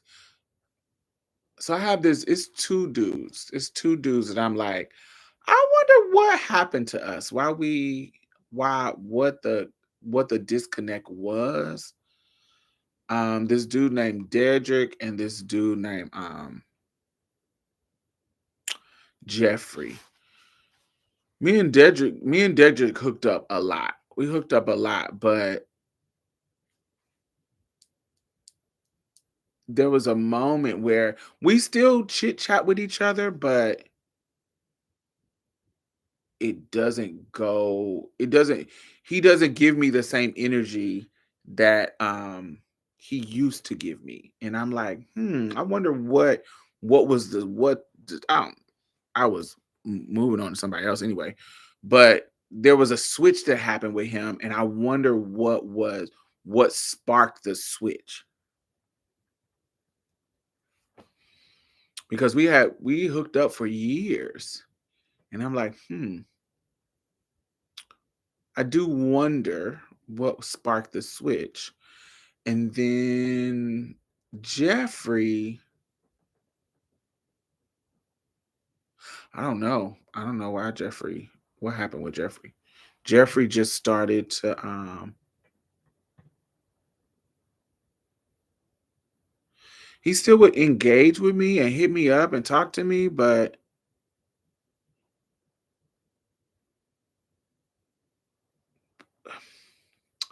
it was it just started to be weird. It just started to be weird where I'm like, what is happening here? So I don't know. I have a closure text template saved in my notes app. I never ghost. Oh, well, does that apply to everybody? You need to send me a copy of that if it applies. If it's so general that it applies to everybody, I need that. I need that. Ah, they're going to try to open a dialogue to get you to change your mind. No thanks. Yeah, I don't like that dialogue. I consider myself a bad communicator, but I'm getting better. I go to wait. Okay. I always end up staying in relationships for too long because I worry about their feelings more than my own. Mm. I am not that person, Cliff, but I know some people who are like that. I am not that person, though. I'm actually the opposite of that person. Um, if I'm ghosted, I'm interested. Yeah, it's annoying, but I also very much the mindset they're lost. I have I met this college basketball player last year, 5 years younger than me. We had two beautiful dates made out in public on the public bench. He then tells me he's too busy for a relationship and ghosted.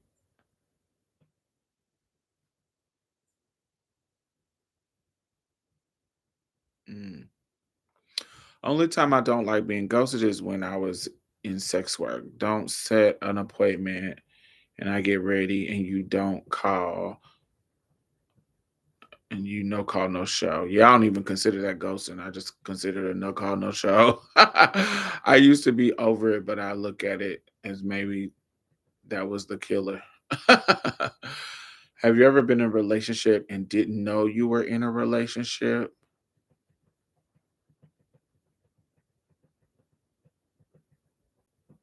No.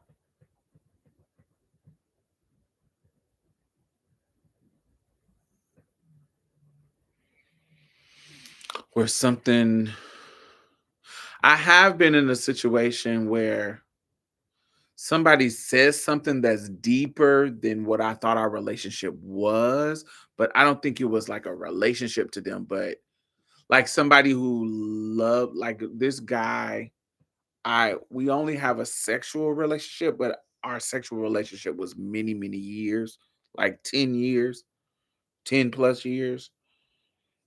But it was only sexual. And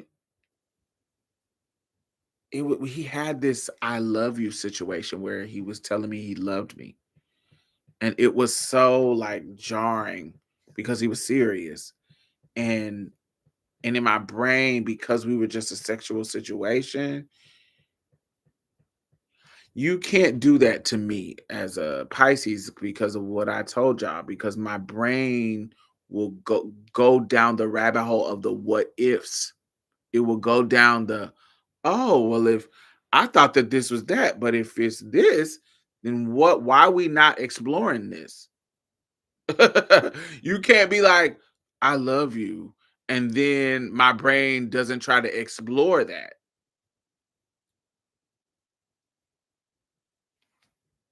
And so it's like, when he tells me that, I'm like, where did that come from? And we have this long conversation about how, I don't know, just about love and how he thinks about love. And he was like, even if he started talking, like, even if we didn't have sex no more, he was like, he was like, I would be devastated if I couldn't talk to you. And it just was, I was like, but you never try to make it more than sex. Like, you've never told me you wanted it to be something else, something more. So why have you never tried to make it more if you love me? You see what I'm saying? It just made me, it makes me go down this what if rabbit hole that I actually don't like, because it sets me up for dreaming something that's never going to happen. When we could have kept it in a sexual, I compartmentalize in that way. But when you get to telling me you love me and we're having these serious conversations, it's like, what? I even had a situation with one of my clients, my client, Ken, where I do feel like I was falling in love with Ken. And it was just a weird, I ain't never fell in love with a client before. And so because of that, it just was like, what is happening here? What are we doing? Because it's not like you leaving your wife, and I'm not. A few stolen moments is all that we share. You've got your family. I'm not gonna be Whitney, and they need you there. Though I try to resist being last on your list, I'm not gonna be that. I'm not some fool who thinking you're gonna leave your wife. It's a good man, Savannah. It's a good man. No, I'm not. Kenneth can't. You can't string me along and think that you're gonna leave your wife and that. No, I'm not. I'm not that gullible.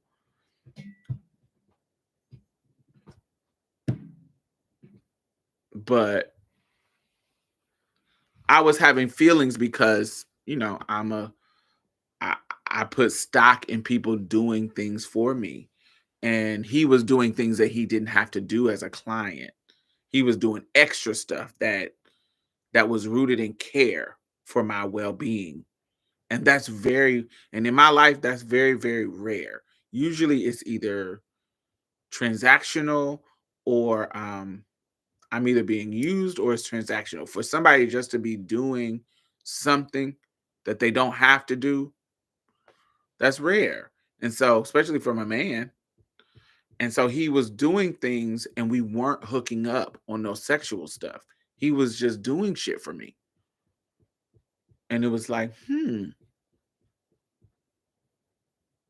us spending time together that didn't involve sex, it just started to be murky emotionally. And I was like, what is happening? Like, am I starting to have feelings for this dude? Like, it feels strange. Be right back.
No, I definitely.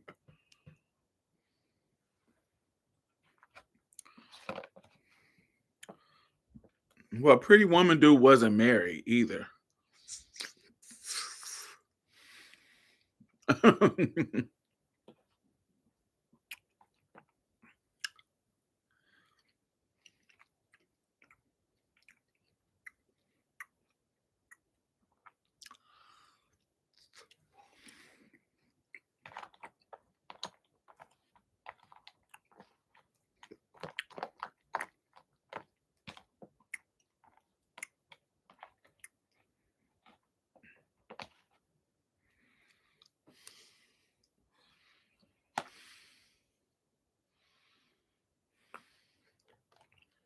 All right. So,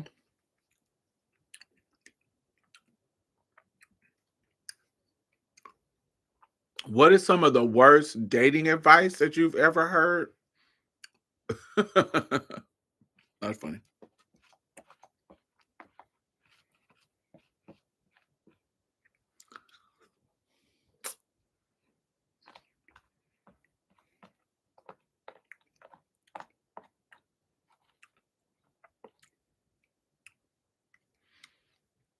So,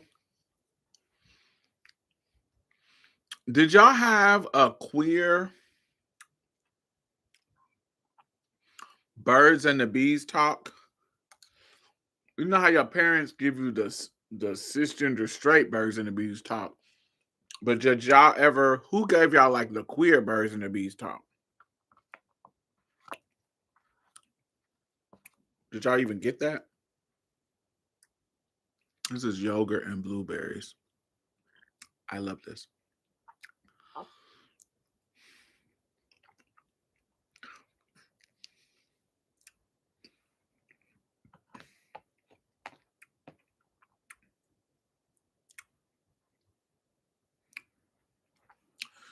A 19-year-old that was grooming me at 13. Ooh.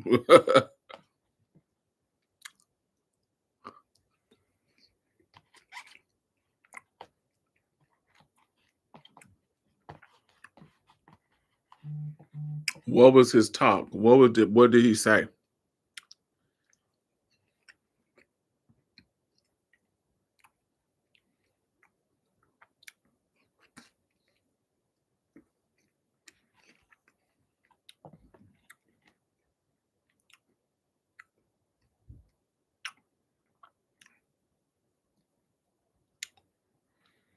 You gave me the queer birds and the bees info. Did I?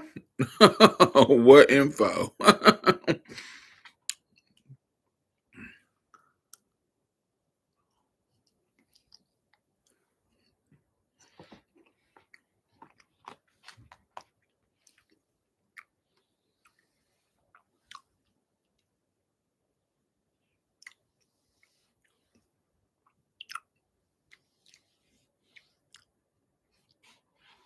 Mm.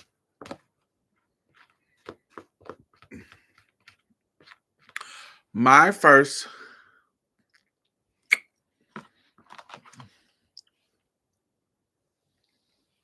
the joys of anal dishing. I remember my first engagement with HIV. I was it was around the Betty Boop time. We were going to Betty Boop's, me and my friends. And my friend, I don't want to say his name, but he was talking to this older gay boy. And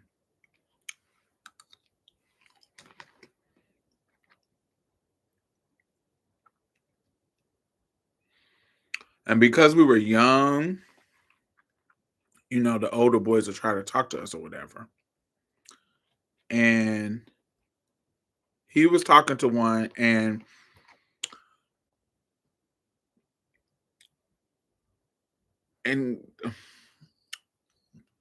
we were all outside the club, and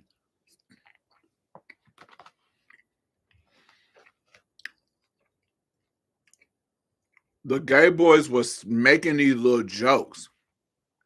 Now that I'm older, I know what they mean. But when I was younger, I didn't. I didn't understand the humor. I didn't understand they were health reads. But it was their way of warning my friend that, nigga, you better be careful because he got the package and he'll try to give it to you. And we were young, so we weren't really thinking about it. And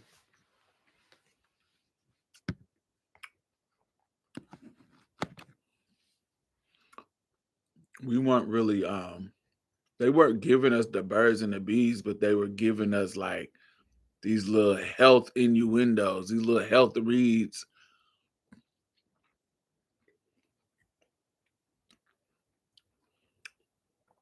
that were a warning.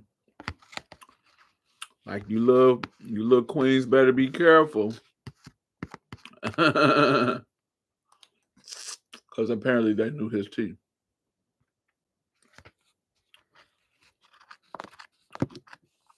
But they didn't want to just come out and say it. But they also knew that we were young and might not have known better.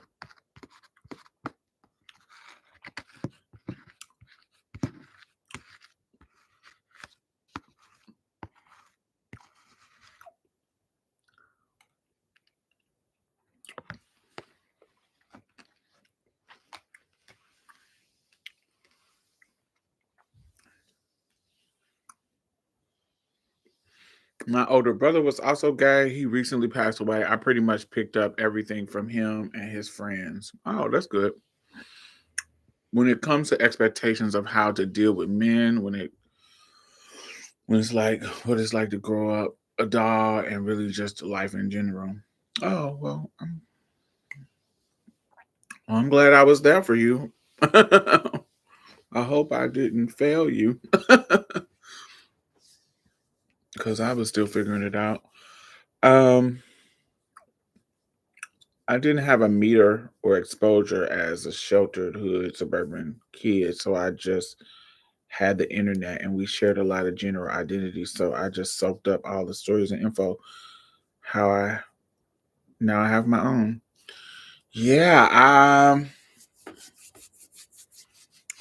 trying to think. I don't know. It was a bunch of just it was a bunch of little scenarios that I was connected to that some lessons I didn't need to learn because I was watching other bitches go through it. Um, I remember a situation that kind of devastated our city. One of the girls, um, one of the girls killed one of the other girls. So one name was Daytoria, one name was Reese. Reese Daytoria killed Reese in like '01. But that situation, like, and Victoria did like 20 years in the pen for that. She out now, but she did like 20 years. And Reese is in the grave. And the dude who it was all over was still like around the city having other trans women after being involved with the destruction of both of these trans women's lives. That devastated me a little bit. Like in my brain, that was like, really? This tranny chasing ass nigga was the catalyst of ruining, and it doesn't take the accountability from them and the choices they made, but just the fact that one girl is dead and one girl went to prison for 20 years over this bum ass nigga who ain't even fine no more, who fucking got male pattern baldness, who looked dusty. It just was now at the time that they was dealing with him, he was fine. I he just was, yeah, he was fine shit.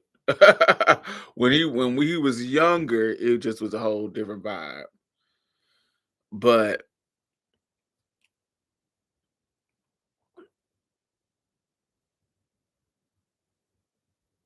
just the fact that that happened, it was like what?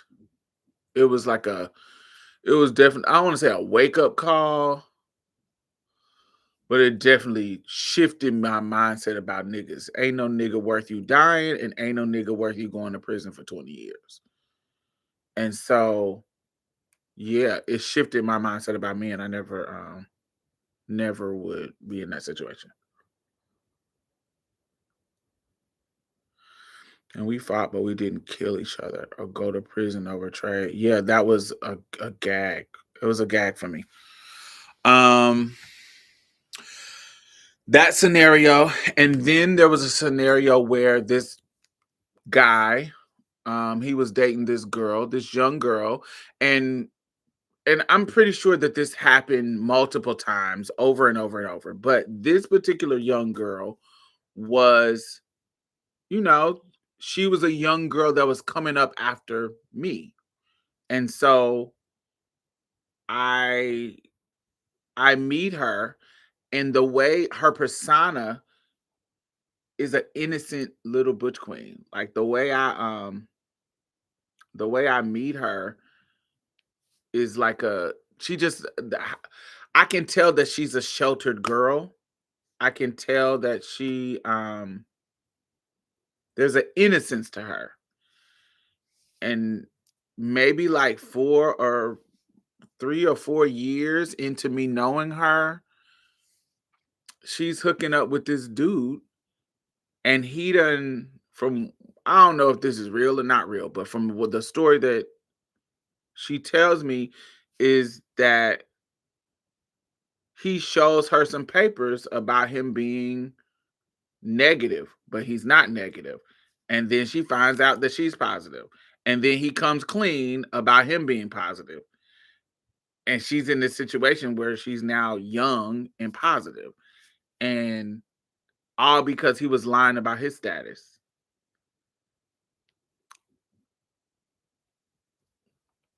Blew my mind.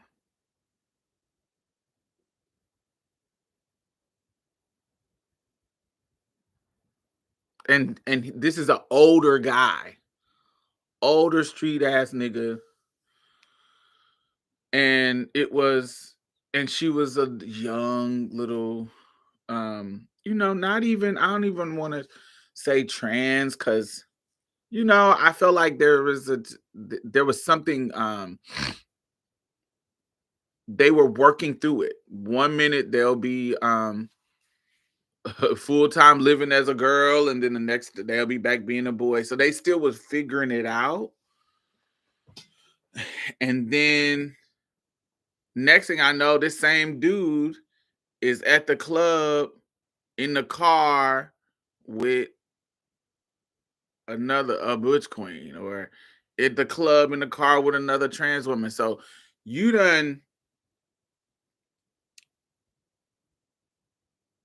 expose this girl, this young little innocent girl, to this she's in a situation now that she can't undo, and now you out here running the streets. It just it was like, oh my god. It just was a situation that I was like, devastated, and also more these niggas ain't shit. Um I remember being over my friend's house, and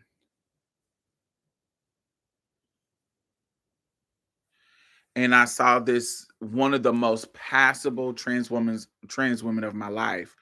Definitely at the time, I don't know she could be dead now. I don't know what's going on with her now, but definitely at the time, her name was Miss Ridley, and she was so passable, but a literal crackhead, like a literal strung out drug addict crackhead.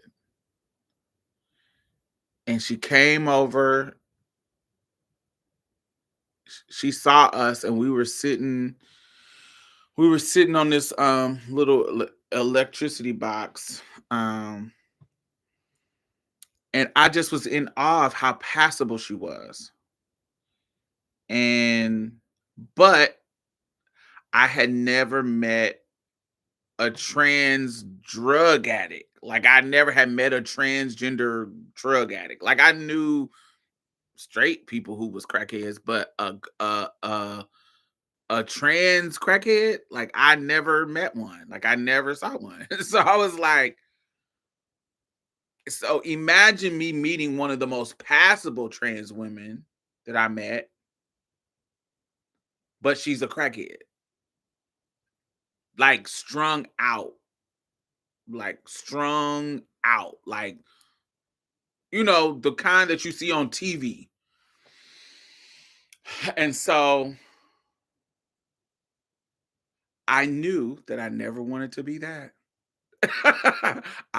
Whatever this is, when I saw her, I was like, yeah, I never wanted to be that. So there is just certain situations that I was exposed to in my younger years that steered me out of harm's way. I don't be trying drugs. I don't be trying drugs. Um, as a bottom, I didn't, especially in my younger years, as a bottom, I found having raw sex to be stupid because the dick is going in me. With a condom or not, the dick is going in me and I'ma feel it. So maybe if I was a top and wanted to raw dog because it feels different, but as a bottom bitch, put that condom on. I'm not gonna feel no difference with the condom on and condom off. The condom on or you not getting nothing at all. So it was always, I didn't really care about I never really got into the ooh, I don't want to use no condoms. No, bitch. You don't use condoms, then bitch, we is not having sex. Um, what other scenarios? Also, my friend Mario, just his desperation to be loved.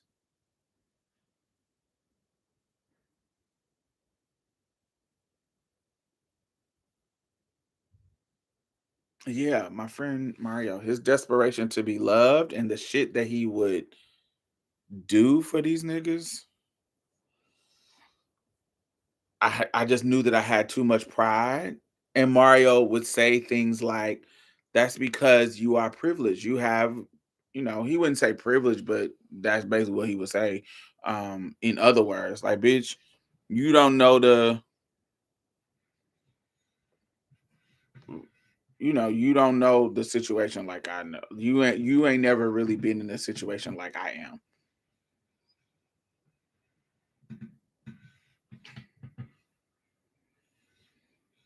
And I didn't understand it until I got older.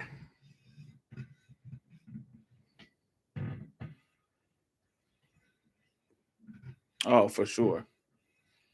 Definitely was a a real life version of Luther.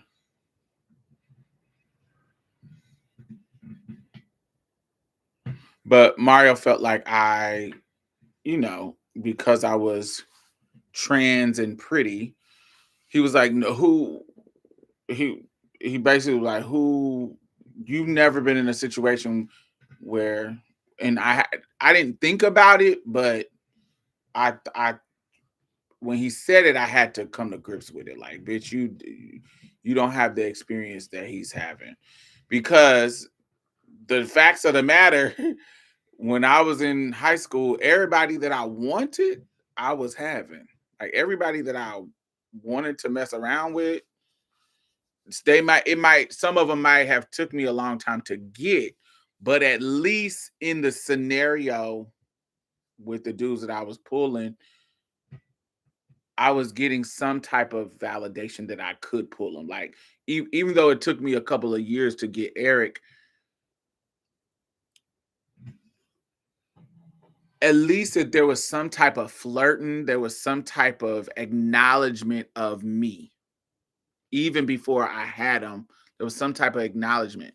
When I was in a group home with Gerald, Mario basically was saying like, everybody you fucking want, you got to have. I've never had people, they were attracted to you and you were able to have that kind of love and affection. I ain't never had that because I'm 6'4", plus size, and da da da da da da da. Da. So I never really, the way he described it, he said I never really had people just coming up to me and saying that, oh, I'm attracted to you. So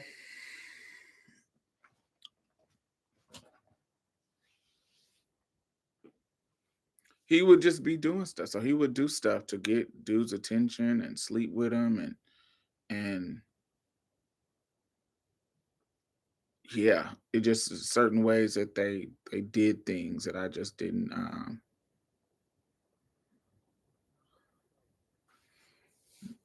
that I didn't understand. I didn't and I learned that I don't want to be that. I don't want to be so desperate for love. And I got to that situation in my relationship at one point, but yeah, I I didn't want to do that. I didn't want to be that type of person.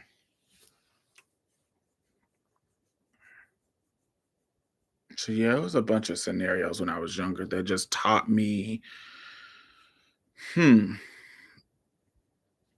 even the games that butch queens play.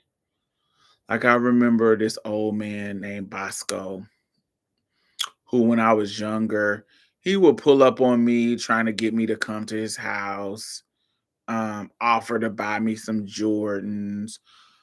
He had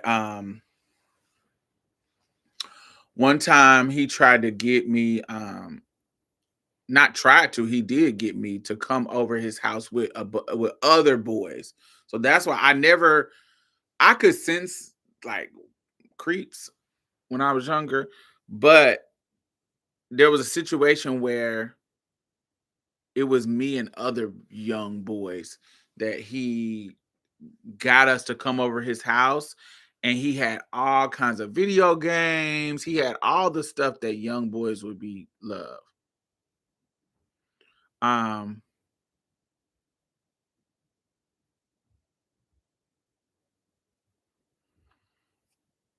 um and he tried to keep, I'll answer that in a few.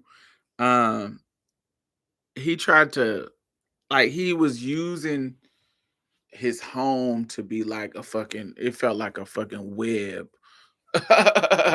He was trying to get us to come in there to, it was like Hansel and Gretel. Like you come into this house and it got nothing but candy in it, but you can feel you not safe in this motherfucker. This bitch trying to get you fattened up to put you in this fucking cauldron or put you in this fucking oven, bitch. You can feel it. Like I knew what he was trying to do, and I got the fuck up out of there. But that was so common. That was so common. Like him, dude named Floyd. Floyd was a little bit different. Floyd, like, um, men, he didn't go after boys, but Bosco went after teenage boys. And at the time, I was young, early in my transition.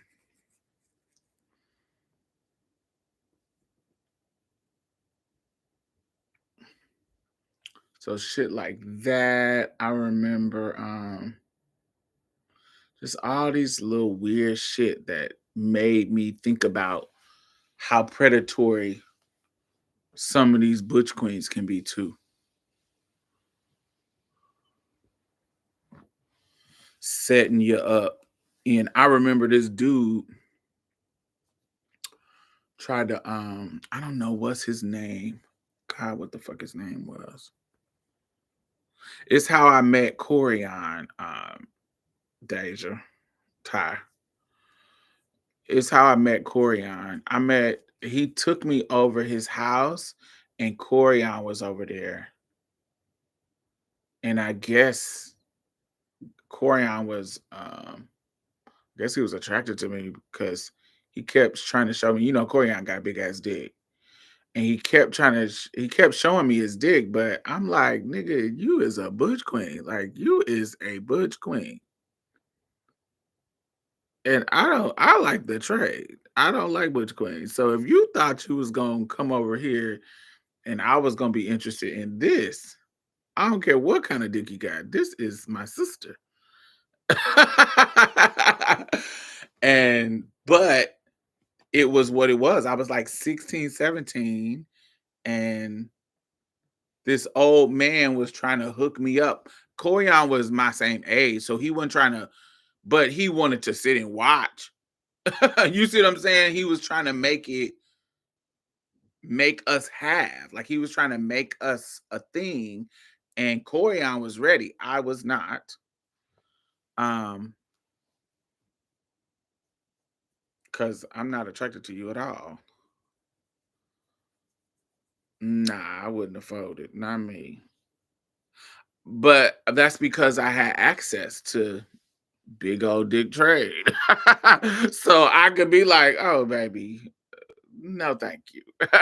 I also lived in a group home with the boys. So I had access to boys. I could say no. There was no pressure of, oh, I'm never gonna have this moment again. There was boys always that I could have in the neighborhood or in the house. Yeah, this fucking skinny ass butch couldn't get out of here. No. Mm-mm. But it was a very, very predatory behavior. I don't know if you answered this already. Apologize if you have, but do you prefer men who do participate in Valentine's Day or make an effort, or does it not bother you? Um,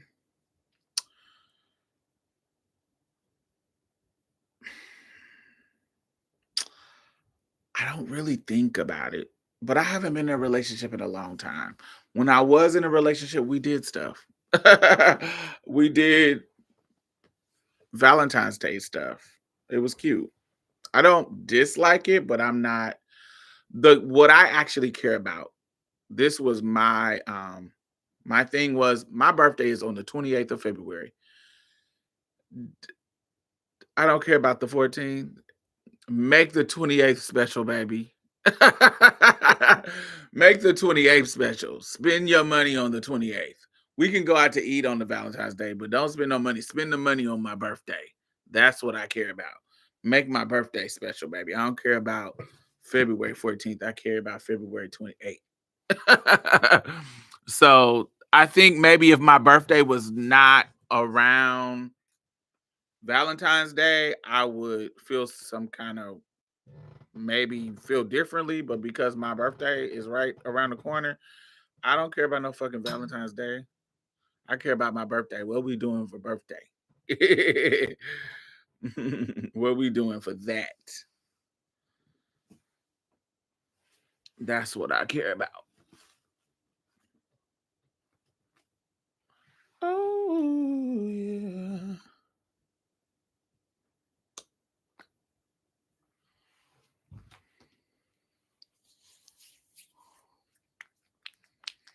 Bosco likes to watch. He also likes to teach you how to douche and watch and listen to you do it.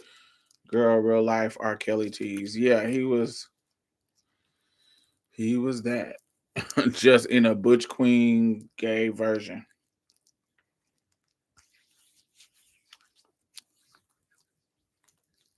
But because I was so aware, I knew it was predatory. I knew it was. Like I knew. He would pull up on me so much because you remember he lived in those apartments across the street from Evan's house. He lived in like when you come out of Evan's house and before you get to 34th Street, he lived in them apartments on the left side. Like if you're coming up Short Ridge, before you get to 35th, he lived in those apartments like right there to the left.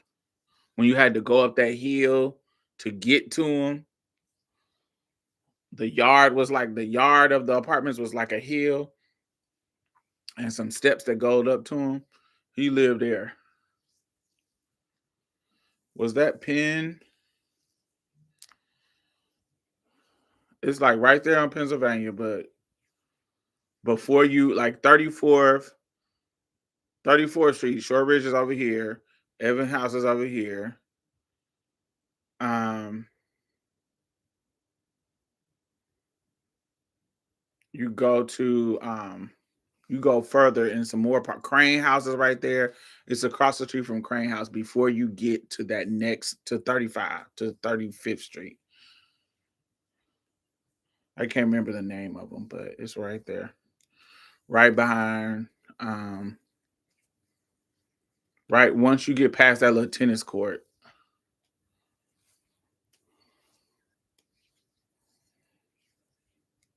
and it got the alley behind it. There's an alley that leads to that tall building on Meridian. Like if you get behind the apartments, there's an alley that leads to that tall building on 35th and Meridian where Andre used to stay.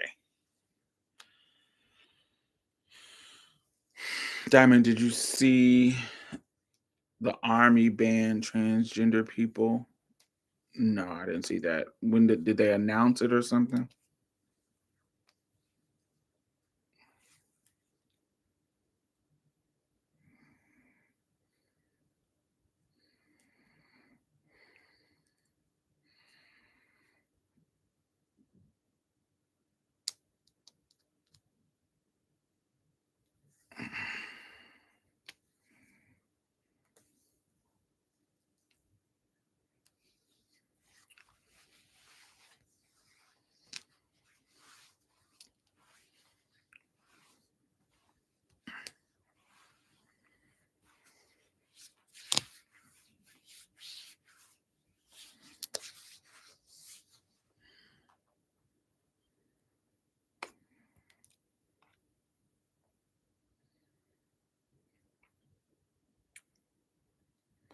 It looks like they announced it about an hour ago.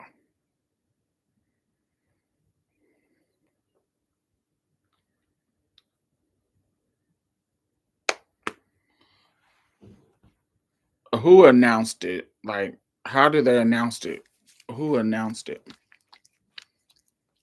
Like, actual Trump said no more trans are going to be accepted in the army. I mean, why would you want? I'm not asking. I'm being. It's a rhetorical question. Why would you want to be in the army? I understand the perks that come with the army, but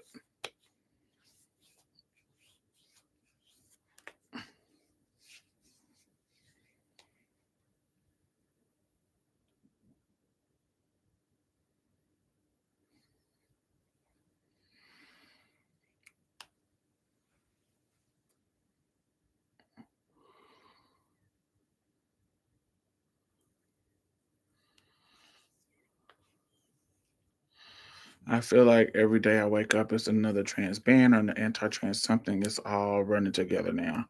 Yes, it's gonna be a 4 years of this, and they're not about to max me out. But I'm, you know what I'm saying. I don't. This is what happens in a democracy. When they win, you got to deal with the effects of their win. Sad, but true. Child, they just told us that they don't want us harmed, harassed in the army, and killed in their wars. And okay. Yeah, that's how I think about it too. It's like I understand there's some trans people who want to be in the army because the perks of the army, it is it is huge. There's some people, it's really good perks. You get health care, it's just really good perks in the army. And so, yeah, sometimes that those perks are worth it. So if it is worth it to some people, I'm pretty sure they're devastated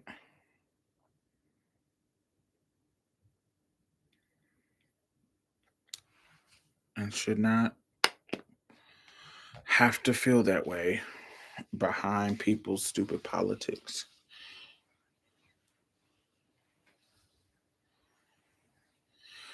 You can go get a PhD and get those same perks and don't gotta die for it. That's not true.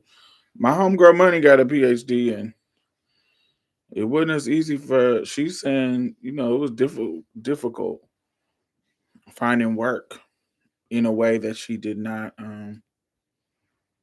expect.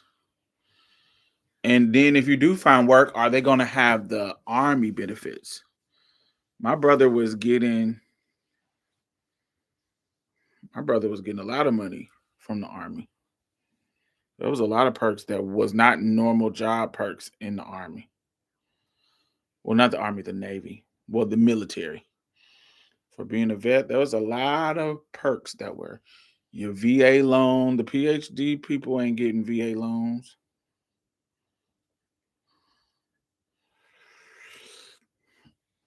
Mm. I think it's harder to be a cop than it is to be a military person. I think getting into passing the academy is a little bit harder, I think.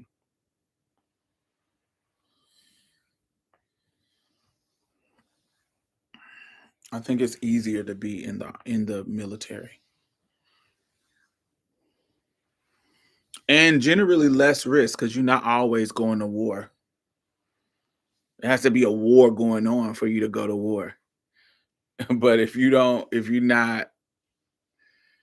no war is going on, then it's kind of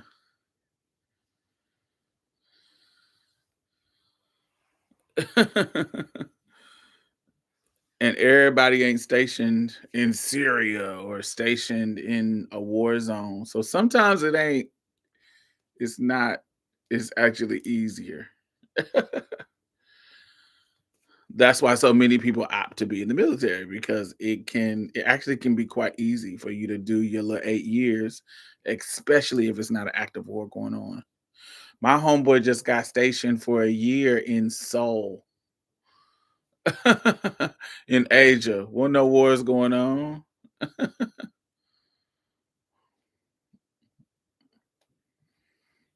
And so he got to travel and be overseas and still getting the perks.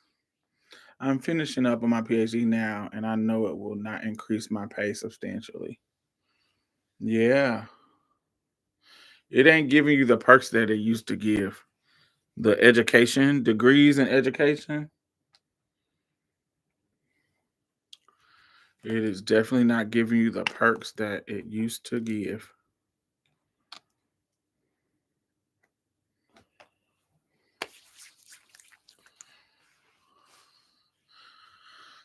I was stationed in Seoul and went out every night. Free and clear, baby.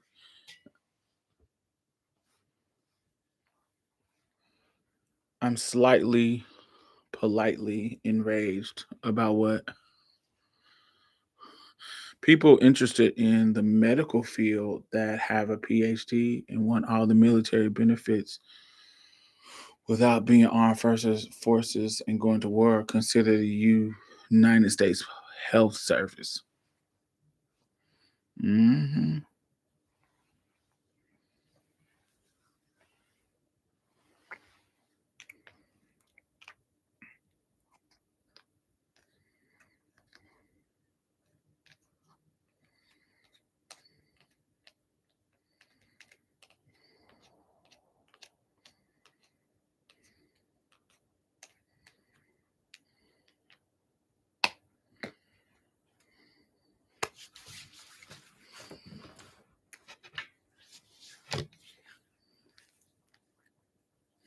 My toes are silver. You see my silver toes?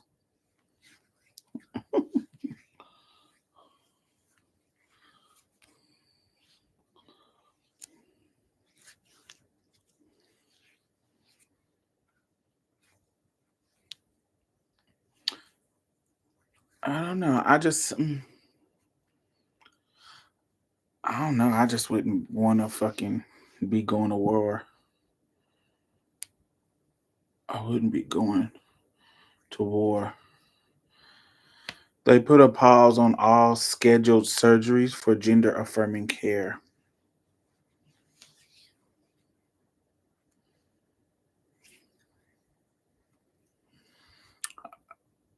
Listen. So Listen, I'm an old head.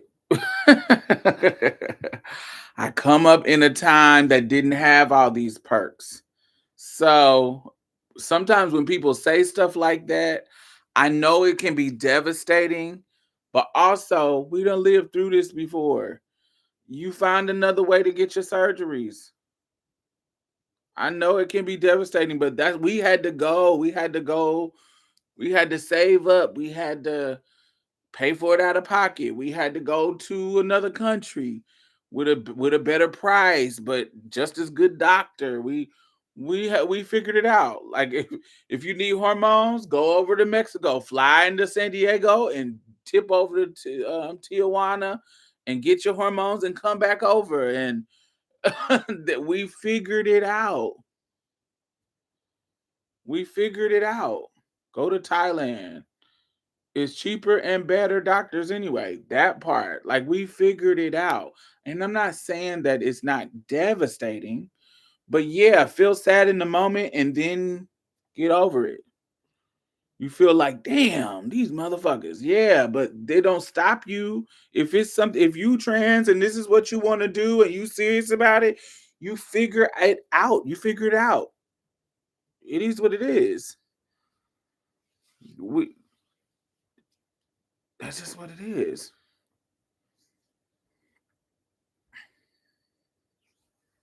I couldn't imagine trans care as a kid anyway. I barely can imagine it now. I know it exists, but I live in Texas. Motherfuckers ain't getting their surgeries done in Texas. They get their surgeries done in California, New York, other, states. But a place like Texas, Mississippi, Alabama, they're not fucking doing the surgeries.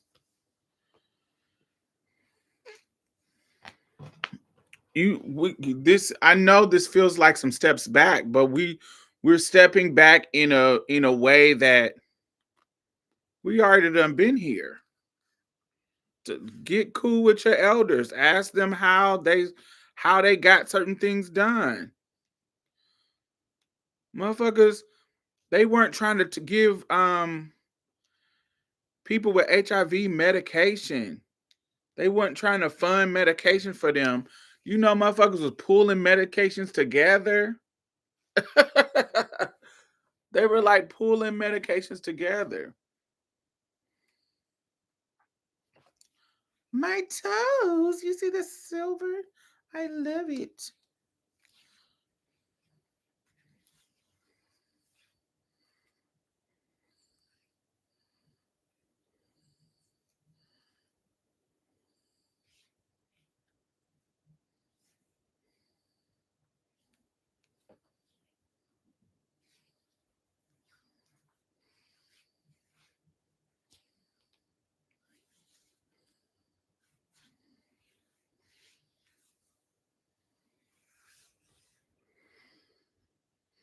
Trans kids only was gonna get healthcare if they have allied adults, so this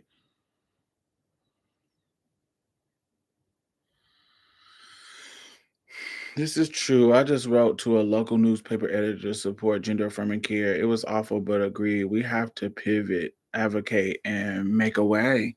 Yeah, this is when you build community. We have gotten spoiled. That's the T. And it might make you motherfuckers treat each other better.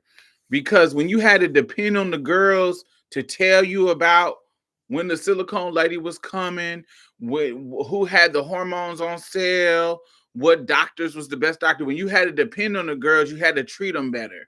Where now y'all hoes,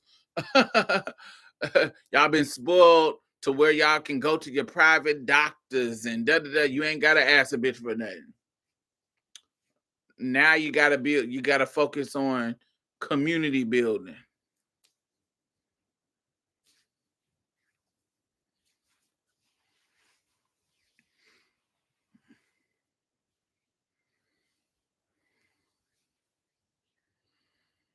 It was a brief shining moment when we was popping though. I ain't gonna lie, things being easy was cool. I had medical pay for surge in NYC. Shit was the golden era. I'll forever be grateful for Obama. Mm. Unless you was a immigrant, baby, he was deporting you. So it just depends on where you was in the ladder of privilege, honey. Because he was king deportation.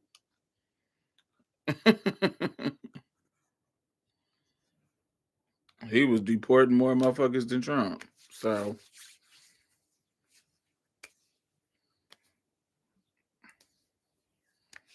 I mean, depends on where you're at. Depending on who you was, what circumstances you was in.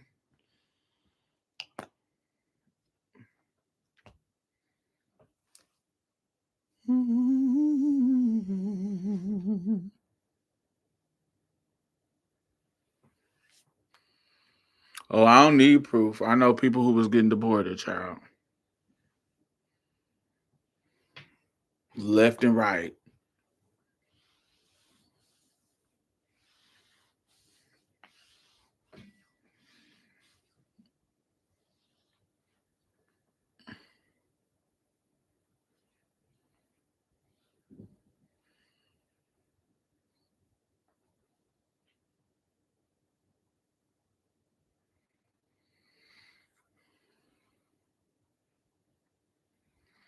Well, the good places, one place that was surprisingly good and is in protections is enshrined in their state constitution is New Mexico.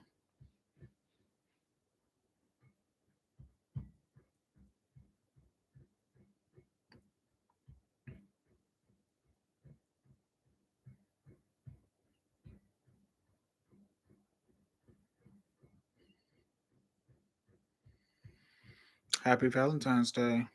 What I missed from that era was online pharmacies being able to get your moans that would last a full year in one sitting was life. Mm.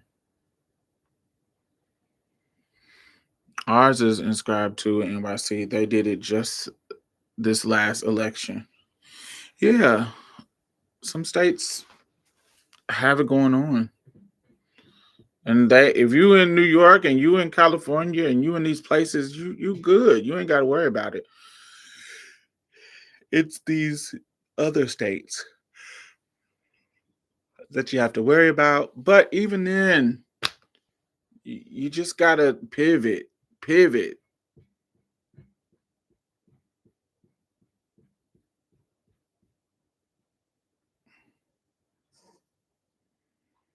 Find another way. There was a time when none of this shit existed.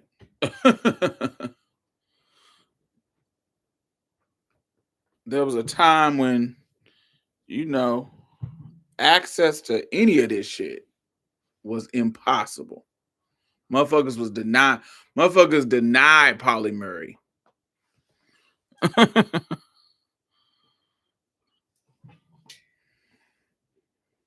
There was black trans women transitioning and just living their lives. They weren't even Christine Jorgensen.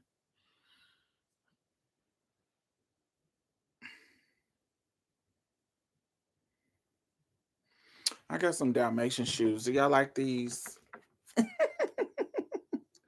Dalmatians, baby.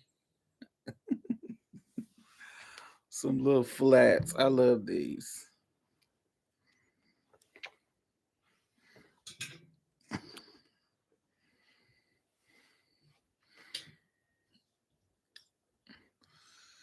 Yeah, it's like we can't let it devastate us.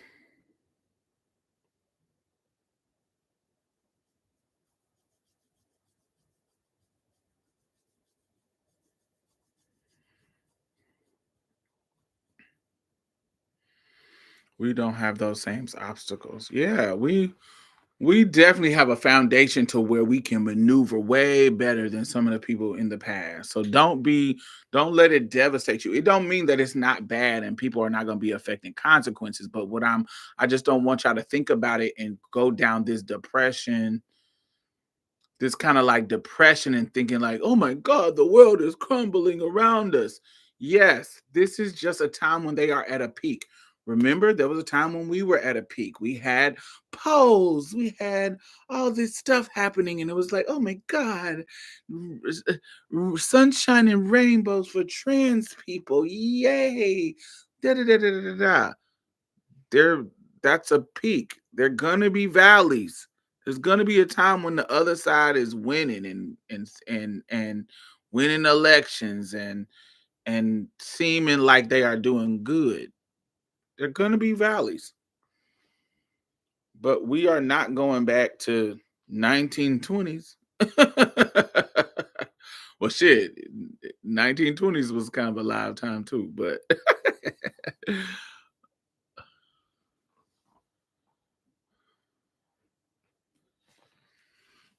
it has not affected Trans Solutions because Trans Solutions funding is coming from elsewhere, from Gilead and shit. It has affected Damien Center because some of their funding was federal funding, so they kind of stopped it, but not to where they're closing their doors. It really just affected a certain program. Um, yeah, it's better these days because we have more educated people who are allies in the medical establishment, and it's better these days because we are more connected than we ever have been before. We have this beautiful thing called the internet. And if there's information that can be shared, we can share it quickly and we can respond quickly. You see what I'm saying? It's not we're not in the dark as we used to be. So we are on much better we have a much better advantage point. We are in a much better situation to fight back.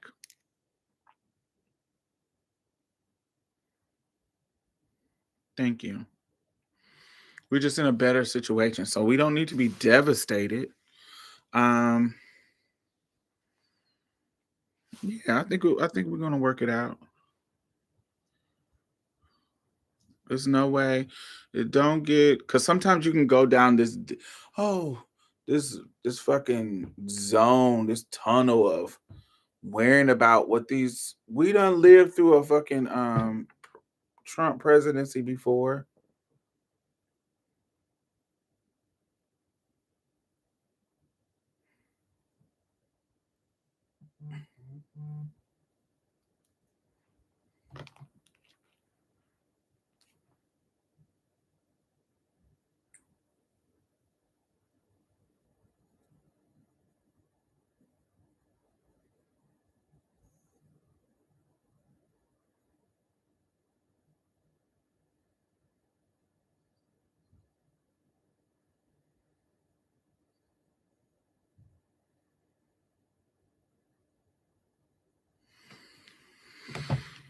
Where there's a will, there's a way. Absolutely.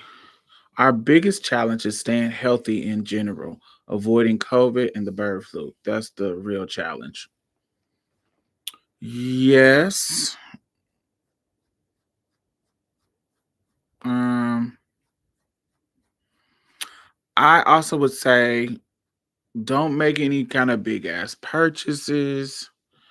Kind of you should be going into more conservative um mindset around money. Um, learning some skill saving, food stretching, um, how to stretch food. Go back and even that shit. Go back, ask your elders, how did they survive?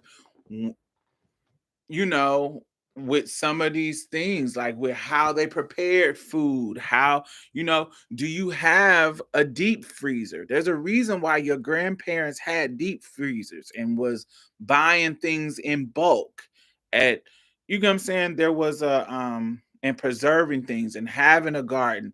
Do you have those things? Like, are you saving money in that way or preserving in that way? Somebody recently, I watched a video of that they bought one fourth of a cow.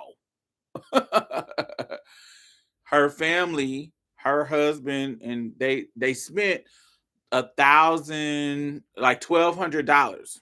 Not saying that you got $1,200, but I want you to think about it. Just think about this as an example. They spent $1,200 on 1/4 of a whole cow. They went to a farm, and they have a whole deep freezer of meat that's at a way lower price. Way, way, way, way, way, way, way lower price. And from steaks to ground beef to all kinds of shit. And so you got to think about how, how your people survived back in the day when times was hard and money was funny and da da da. You got to go into that. You might not want to be spending all your money on Uber Eats, paying damn near what you're spending for the food to get it delivered. You might have to be more responsible with your money more than that. I think that's the being more conservative in regards to fiscally conservative. I think that is where we need to go.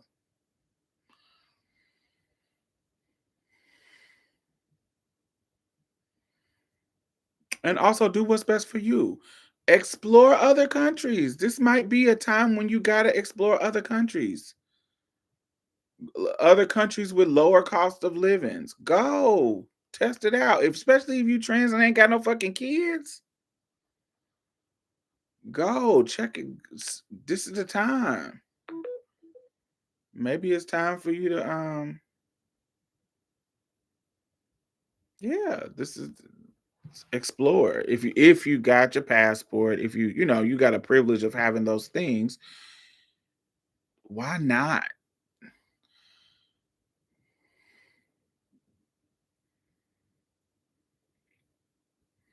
But if you don't have the privilege of having those things, then it's time to still be conservative in your home. Would it be more feasible to go down to a studio apartment or go I don't know. I don't know. Just be more conservative about how you spending your money, and how you saving in other ways. That's what I'm doing. I'm trying to have a little nest egg. I think I'm not going to travel as much this year. I'm going somewhere for my birthday, but after that, I'm not going unless it's on somebody else's dime. But I'm not going to travel as much this year. I think I'm gonna take a birthday trip, which is in the beginning of the year, and then I think I'm gonna take my normal Christmas trip. But I'm not traveling. Yeah,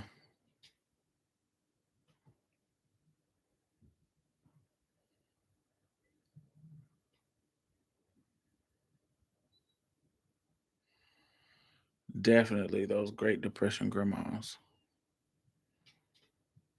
Hmm. Was the silent generation? Was that the silent generation? Silent generation and boomers, they know how to do it.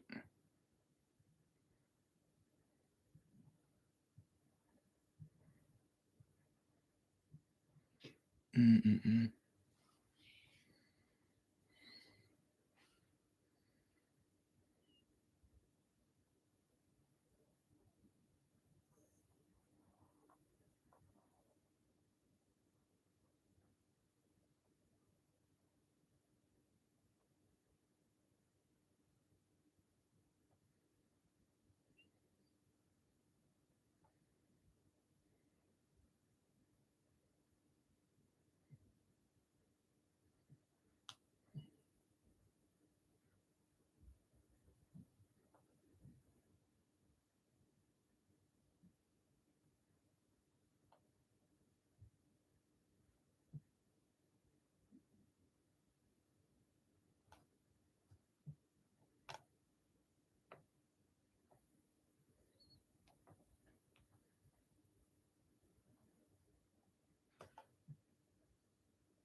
Well, all right, y'all. I'm about to cook me something to eat. Been on here for 3 hours. I will chat with y'all later. I'm about to see what's popping tonight, honey, for this Valentine's Day. Thumbs up, and I will talk to y'all later. Bye.